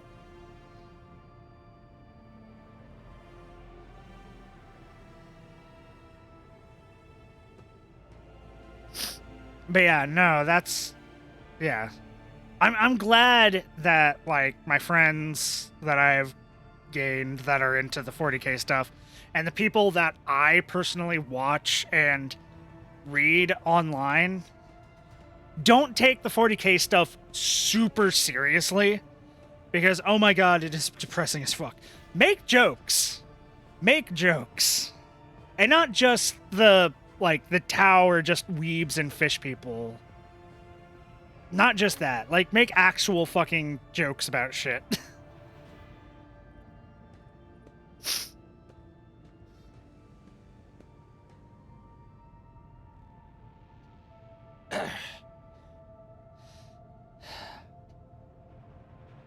Okay. I mean, you're the one that got me into 40k, so I was going to pick up at least some of the humor. I mean, if I got you into 40k, yeah, because, like, I was never super into it like other people either.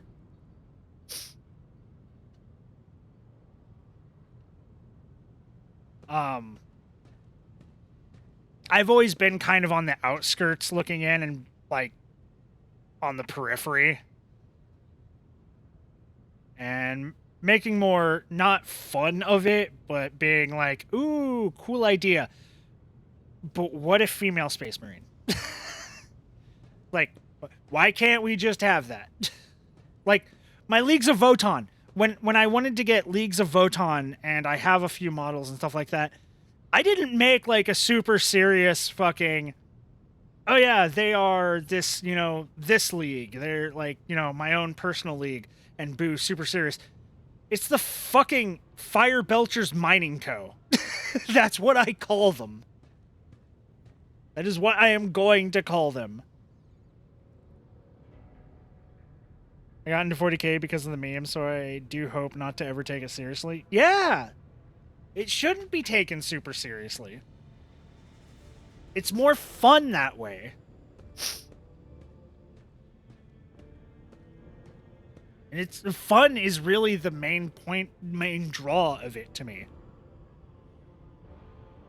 Because some of the things are so overblown that it is fucking hilarious.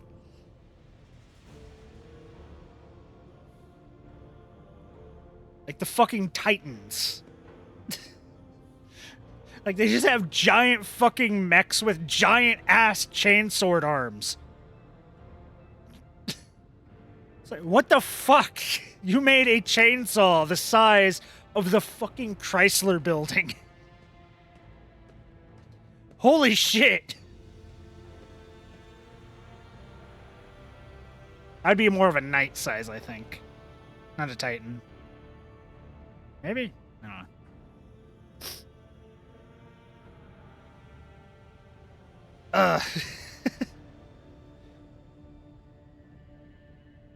I get distracted way too fucking easily. I get distracted and go on tangents way too fucking easily. Fuck.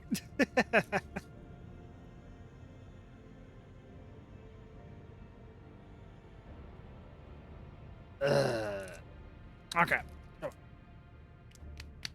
Come on. Focus. Focus.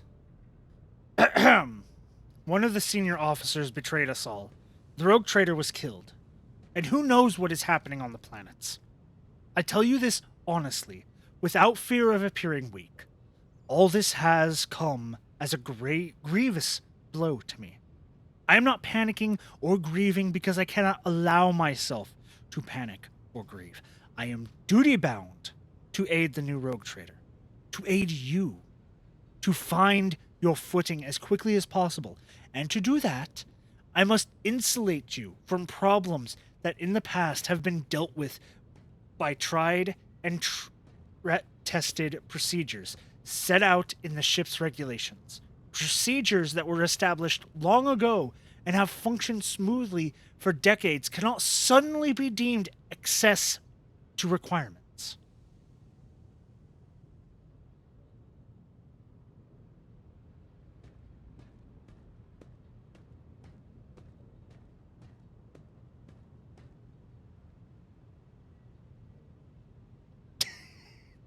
Yeah, but then we only played like one game together. we never got the time to get together and play again. And God, the models are so expensive that it's like I need to get like a 3D printer to realistically get more and like honestly get you more. Because God, Games Workshop is that's in my opinion, it's price gouging. It is heavy price gouging. We played a few times. I think we've only played... You versus me have only played that one time.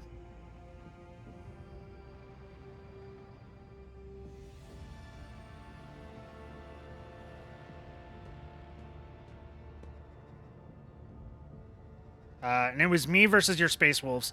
I have not faced your Grey Knights. Twice? Did we do twice?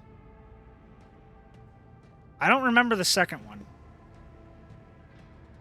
I only remember that one after my second tutorial game against somebody who knew what they were doing. And once using cardboard as a makeshift board. I don't remember ever doing that. Then again, my mind sucks. My brain sucks. So I don't remember ever doing that. I wish I did. Fuck.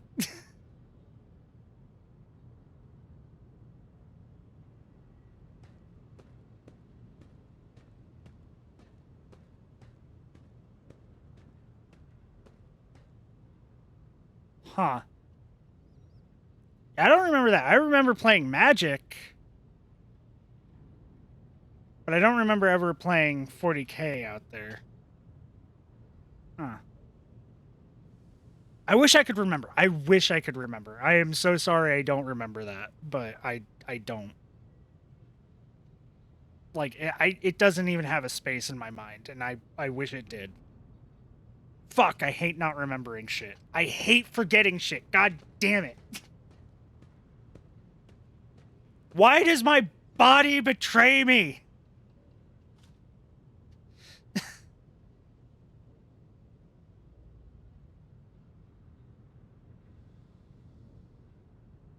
Yeah, I've never faced your Grey Knights. I'd like to. We just have to get time for it, and I'd have to. Yeah.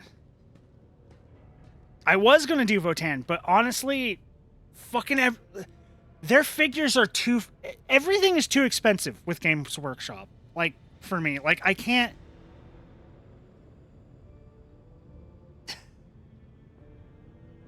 To buy a Hecaton Land Raider, if I was going to save for it, it would take me 2 to 3 weeks of saving just to get a Hecaton Land Raider.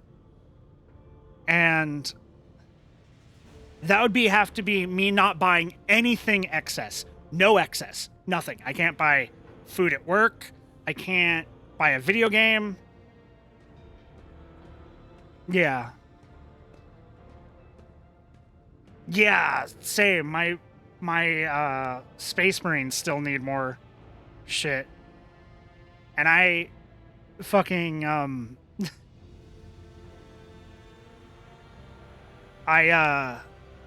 that's one of the reasons I really want to get I want to get a 3D printer. A resin 3D printer specifically to take it off, because like we can find proxy models. Like we'd probably still have to buy some stuff from Games Workshop. Like I'd still have to buy the Lion from Games Workshop because I don't think I can find a proxy of the Lion that I would like. I want the Lion. But we could find decent alternatives. Attack Marine and Terminator Squad need like an air vehicle and maybe more Dread Knights. And maybe a few more troops, maybe. I don't know. It's entirely up to you. Like me, I would want to get, for my Space Marines, I would want to get 2 to 3 more standard intercessor squads, 2 to 3 more of the scouting troops, maybe a melee intercessor squad, because I know they have that. Get some of the tanks. Because, yeah. You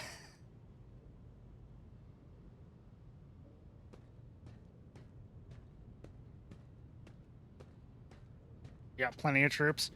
Yeah, technically you are. But like, if we want to go any higher than that too, because like honestly, I like the idea of doing a huge game, like a huge cinematic game. That would take like forever, and we'd have to have an entire day to it. But yeah.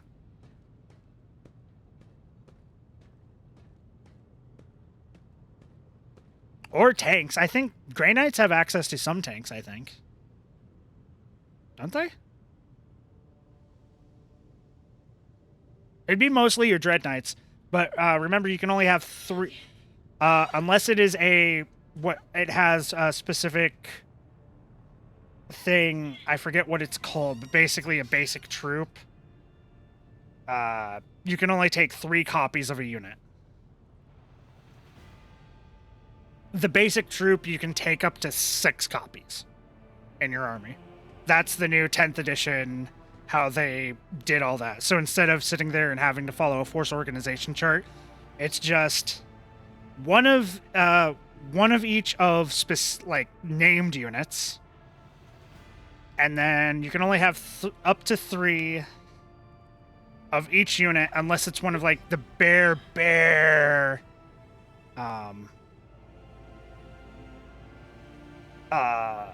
troops, and then you can have up to 6. Yeah, because then you'd have 4 Dread Knights in total, right? Technically, you could still get 4 more, because you could get 2 more Grandmasters and Nemesis Dread Knights, because it's not a named unit.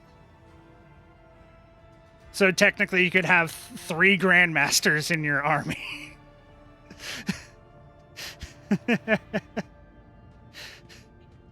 A small inner circle of Grandmasters for your Grey Knight army.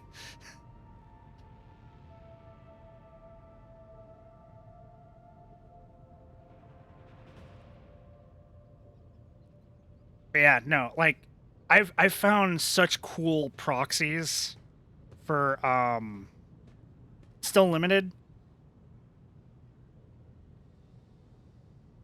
It's probably only limited like the others. Like, you can only take 3. If not, that's extremely broken. I mean, it's the same thing. Like, a Space Marine, I could, with my normal army, take 3 captains or 3 librarians.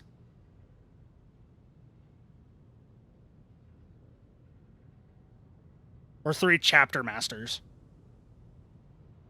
I don't think a chapter master is one of the unique units. I could always look it up later, but I think that's how it is. I'd have to look at the specific unit stuff.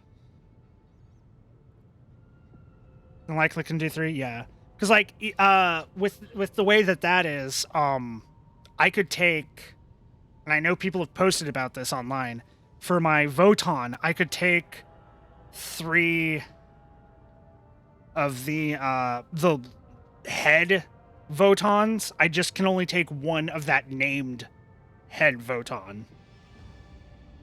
But I could take 3 of the melee, 3 of the psyker, 3 of the tech specialist. Get 2 more of those convergence kits. Yeah. But like that, like for lore reasons and stuff like that, I would still like. I'd say we could definitely, if/when I get a 3D resin printer, look to see if you can find some good Grey Knight proxies. And I would definitely 100% help get them printed for you.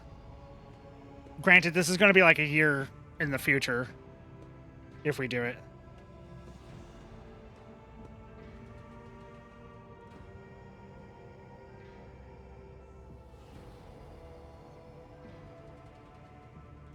But because I want to make a troop heavy Imperial Guard army too, with a bit of armor. I want to do the armor later, but mostly, you know, troops and maybe a knight. But that would fucking might get a resin printer yourself then. If anything, we could. You would probably will have like more space for it, so we could like co-pay on it to get a resin printer and the cleaner kit, because you from what I've seen, it's easier if you get the whole cleaner kit thing, because it just automates that whole thing, and the light thing. So I think it's like, it would be about 500 total plus. If we split that down the middle, then maybe tax returns if I have some money after going to something, or whenever you have the money and I have the money at the same time, we could, you know, both get it, and then we both use it. It's just whoever buys the resin, and stuff like that.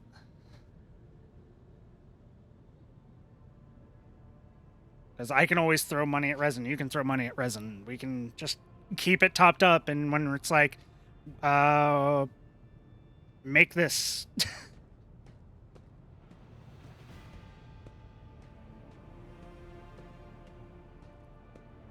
Yeah, I know. I know you gotta move soon. I'm not trying to say like it would definitely be after summer, because it would have to be, if it was with the current tax return money, it would have to be after I go to Disney with family. Because I plan to do that. I plan to do that in April.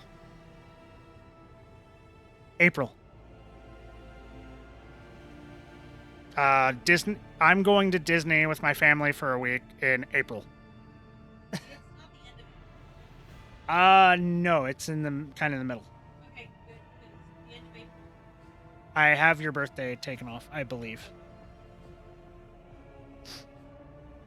But yeah, that's even if that would be if I had the money after that, because I don't know how much I'm going to spend at Disney, which is why I said it would be like a year for me to get a full 3D printer.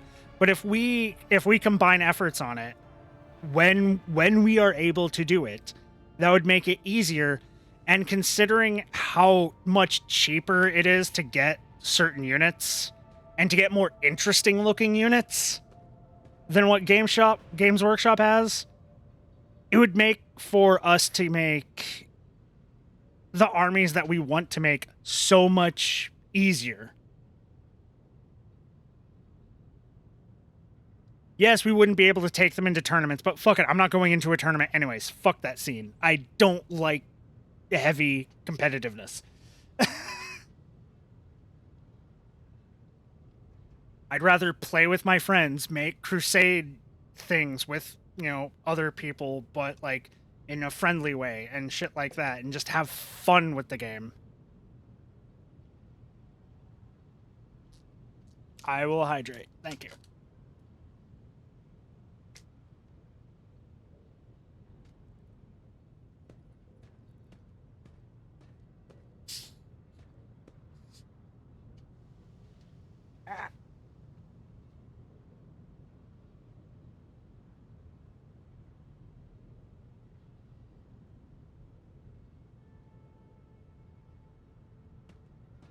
Combining our funds would also allow us to get a better model resin printer than, say, if we got a cheaper model to get started. Yeah, definitely.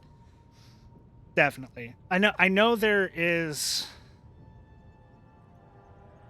was one I was looking at that was like had a huge plate and everything, but that was like $1,000 just for the printer.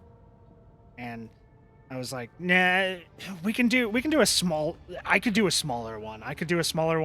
It would take more time, but honestly, time compared to money, I would rather have that. I would rather, you know, maybe set it to print overnight, wake up, it's printed, like do it on when I'm going into a day off, wake up when it's printed, take care of it, clean it, do the thing to harden it, and put it together and be like, hey, there you go.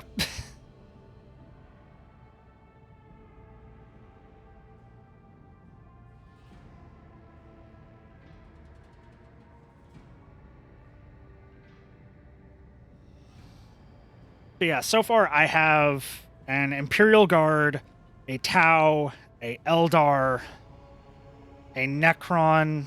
Mostly there's missing things that could be proxied, but eh.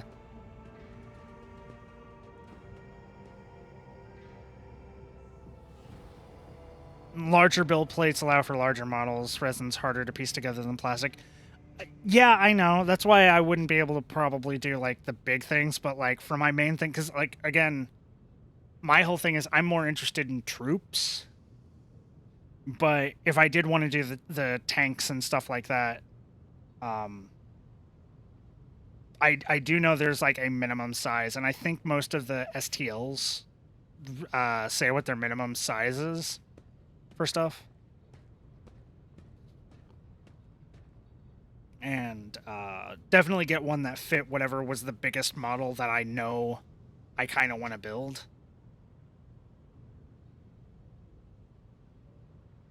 And we can hash this out at a later time. But that is a plan. And if you're up for it, if you're up for doing that, then hell, that's much better. That means we can use armies that we want to use. You could make orcs. You could do your orcs. Because printing orcs would be much cheaper than buying buckets of orc models from Games Workshop.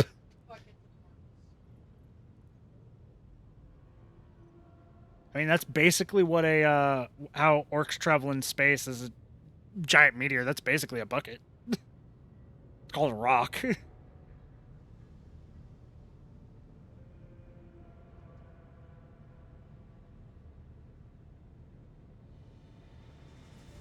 And the more armies we have, the more different ways we can face each other. The more ways we can face each other, the more memorable, story campaigns we can, make for ourselves. Or Tyranids. Yeah, definitely. I've seen so many good Tyranid models in on third-party sites that could be used. I've looked for a lot of things.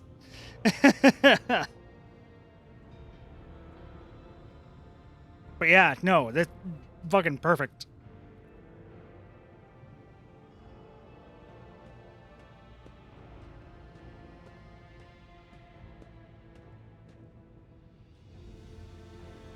But yeah, like you could do that. I have, the 3 to 4 that I'm currently thinking of. Could always find, alternate Space Marine models as well to continue my one thing. I've seen a couple AdMechs as well and shit like that.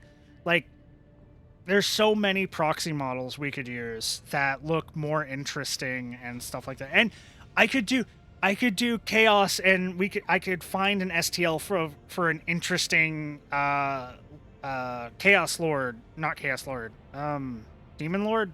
Yeah, Demon Lord. That fits my actual army instead of the stupid fucking Games Workshop one, which they all basically look exactly the same. It's based on how you edit it with outside shit. Other than maybe, oh, here's a couple pustule things you can kind of glue onto it for Nurgle. Yay. And if either of us learned how to model, could do actual custom chapters, it's not going to be me. I can promise you that. I do not have the mind for it. When I was trying to even partially get a, rip and kind of model fix and shit and mess with the program that would need to be used for VR chat when I was trying to get a specific model. That thing confuses me. the whatever the fucking program is to make models in VR chat, because that's the one you would use to model a thing for 3D printing. Because I know that's what everyone talks about, is use that and set up everything.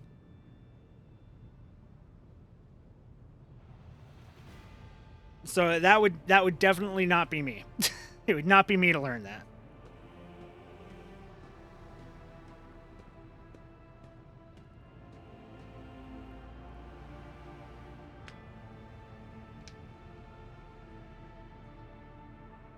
We just need to get into a call and chat about this, Veril. Not right now. I need to finish this and then save. Didn't do much in this. We didn't even get to the main planet of the prologue. Or is it is this chapter 1? Yeah, this is chapter 1. We didn't even get to the main planet of chapter 1. Wasted more time talking about outside 40k shit. Oh. I like it, though. I'm having fun. It's nice. It's nice.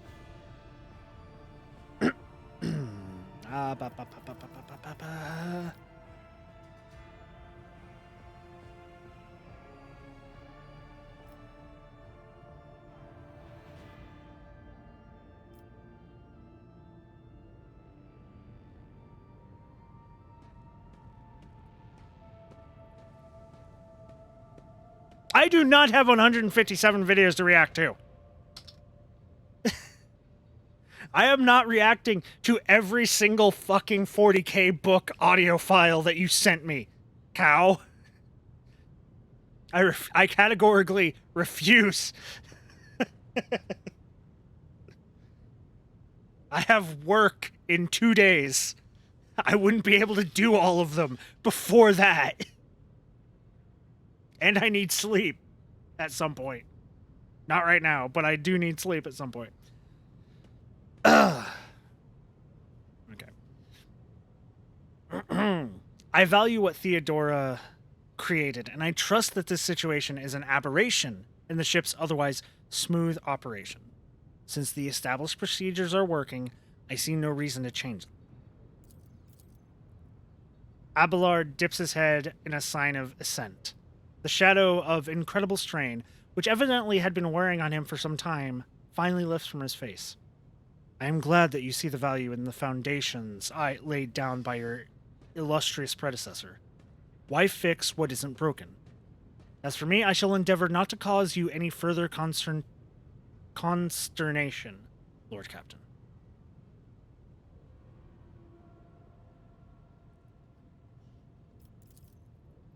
And now, please, let us leave the lower decks. If the rogue trader desires to stretch his legs, there are far more suitable places. And level up! Definitely leveling up before ending. React to every episode of if the Emperor had a text-to-speech device? Probably not. Probably not. Because I don't know if I'd have a lot of fun reactions to that.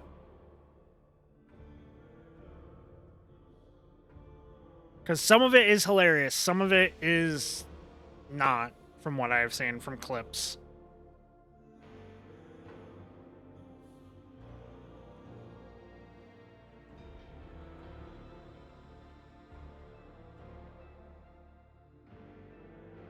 If I didn't have to pay Games Workshop even more money, I would react to that 40k little short series that was on their Games Workshop TV or whatever with the Sister of Battle and the Salamander. I would fucking do that in a heartbeat. Okay, level up. What do we got here? Definitely take weapon skill. Get me to 50. Okay. It will not die would be good to give me more wounds.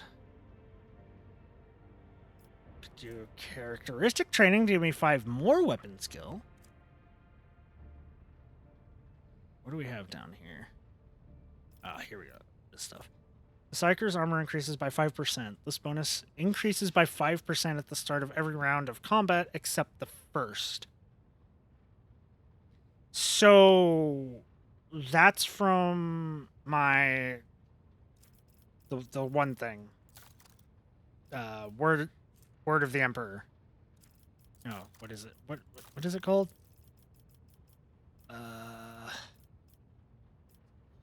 No, I got Biomancy. Santic Powers. That's what it is. Santic Powers.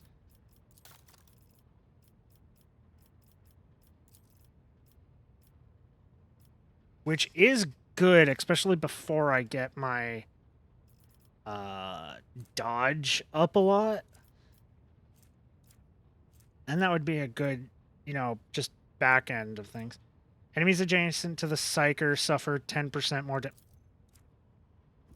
Just 10% more damage. I'm going to be up in their face.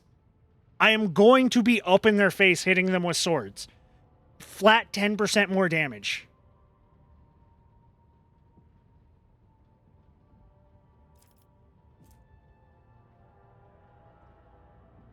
And then I'm definitely going to be getting this at some point because critical hit chance is increased by plus resolve percent. So whatever my resolve is. So right now it's 5%. But there are things and I'll have characters that can increase my resolve. Let's see, what other things are here? Psyker's Psi rating is increased by 1 until the end of combat every time an ally uses a heroic act. That could be useful in a bit, because higher Psi rating increases certain other skills. Critical hit scored by anyone within the Psyker's line of sight, including the Psyker themselves, increases the Psyker's critical damage by 1% until the end of combat. Stacks. Sanctified Slayer plus that. The first time that momentum reaches 200 during the Psyker's turn, the Psyker gains plus 5 to all characteristics, plus 1 to resolve, plus 1 to deflection, plus 1 to all damage. The Psyker deals until the end of combat. I don't like all these plus 1s to just flat thing. I don't like that as much. That is also useful, so that is something I need to get a little bit later. This also need to get a little bit later because, yeah. But Edge of Dawn, this right here, this is really good for right now. This is going to make my guy deal a lot more damage. And help the other people deal damage too, because if we double up on someone... Fuck yeah. Okay,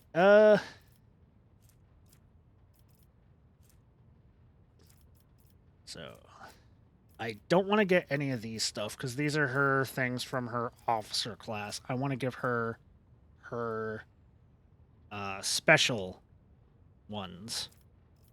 So let's see, what do we have here? Touch of Anger. All enemies in a 1-cell radius around the target point, which can go up to 12 away from her. Those who fail, even if they are stunned or immobilized, immediately gain an extra turn where they attack their allies. Every time an enemy becomes the target of this Navigator power again during the same combat, they gain a stackable bonus to willpower resistant. Okay, that only happens once, so that's fine. Stunner immobilized. 3x3 zone. Notch of Purpose. The Navigator designates a square. The enemy closest to that square immediately moves up to 4 cells towards it. If multiple enemies are the same distance from the point, all of them move. The targets move even if they are stunned or immobilized. That could be useful. I want this, though. Because in my personal game, I got this, and yes. Fuck yes. All incoming warp damage is increased by plus 10 plus 2 times the Navigator's wisdom willpower bonus. So 10 plus 2 times the Navigator's willpower bonus. 2 times right now, 6. So 12, so 22% incoming all warp damage. And other damage by 5 plus 6, 11.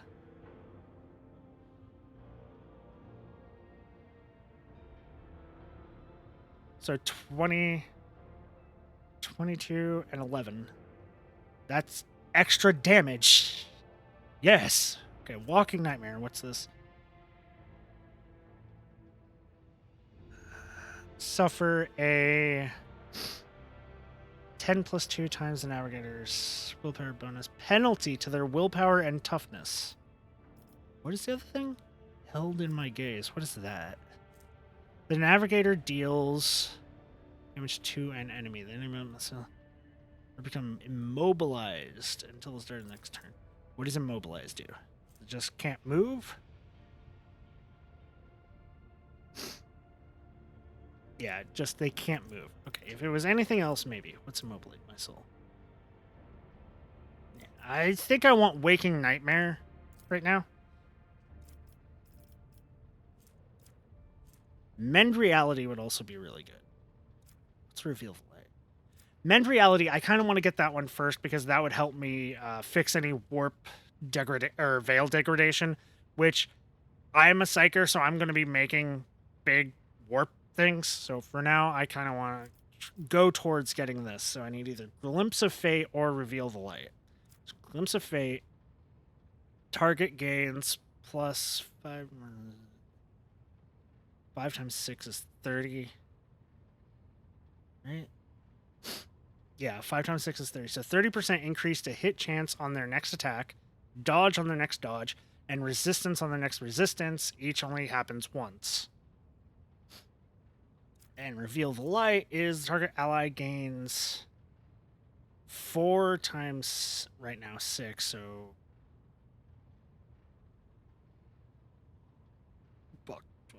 24 to their willpower and toughness until the end of combat. Honestly, this, because increasing my toughness and my willpower plus other people's willpower, really good. And I only have to use it once and it's on them. Glimpse of Fate, I have to keep recasting it when I could have her cast this and then start doing other shit.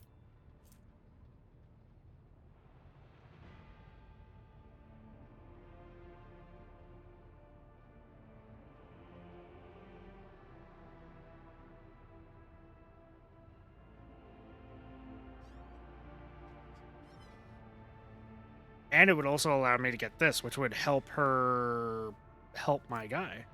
Yeah, so definitely get that. And then we go down here.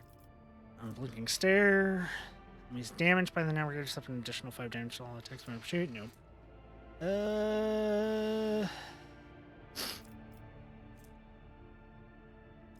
Nope. Nope.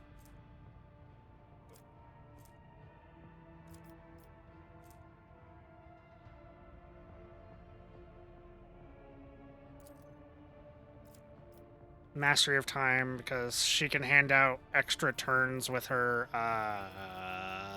one feature. And that'll boost her willpower for when she uses other things.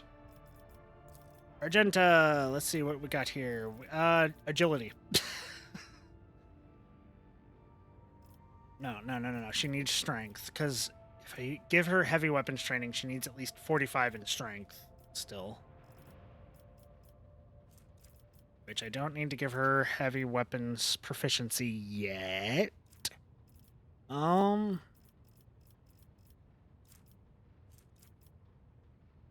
that bolter weapon expert? Have her mainly using a bolter. Bolter weapon expert and then flame weapon expert. I think just go with flame right now because that makes her weapon attacks cost minus 1 AP less to use. 1 AP minimum. So that makes the one thing even cheaper. That or 10 armor penetration. Give me the 10 armor penetration. Never mind. That makes more sense. Deal more damage. Psyker Lady. So for now... Presence? 4 plus 2 times psi rating. Psi rating 1. So 4 plus 2 is 6. Intelligence, wisdom.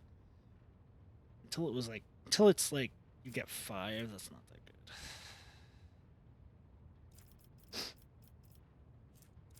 I don't want to give her anything else. Sensory deprivation. Target makes a willpower resistance save. It succeeds and it's merely blinded until started cycle. Next turn. Fails the test, they become blinded and suffer an additional 5 times 1, so 5 penalty to all characteristics.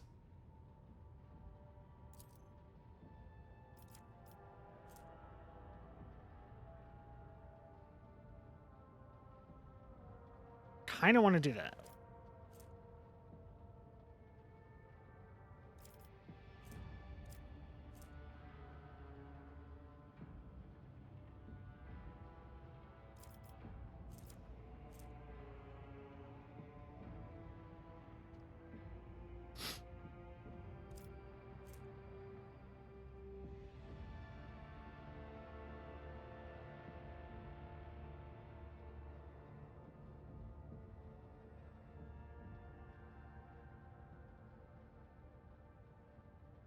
That would be good for very end.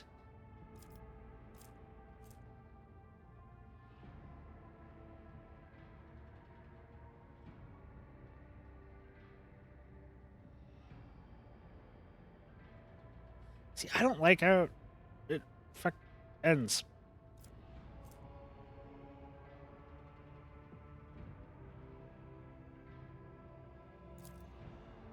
Actually, give me foreboding.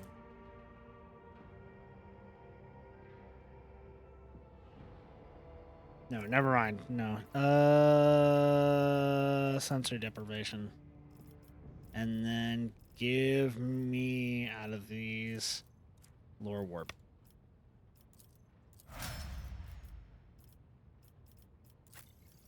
And then you, Abelard. Weapon skill. And then toughness and strength.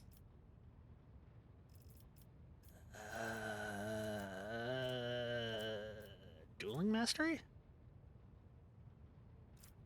I think dueling mastery. What special things do you have? Nothing that I care about. Okay, yep. Dueling mastery. Because you need to be parrying. There we go. That's done. So, save.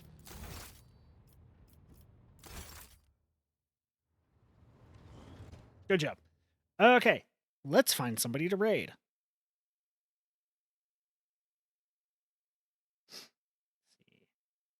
Oh god, not a lot of people online right now. Squishy's on! I'm raiding Squishy.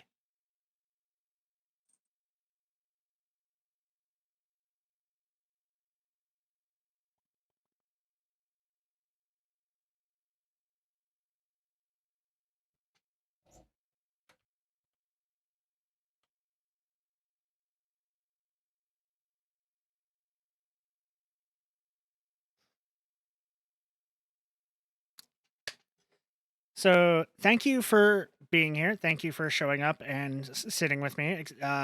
Thank you for dealing with me going off on tangents and talking with people about 40K. And reacting to a few videos. We will get back to this and actually finish Act 1 later. At another time. Tomorrow, technically today, might be whatever that is. That one game. I forget what its name is. Whatever. Have fun. Say, be nice to Squishy. Bye.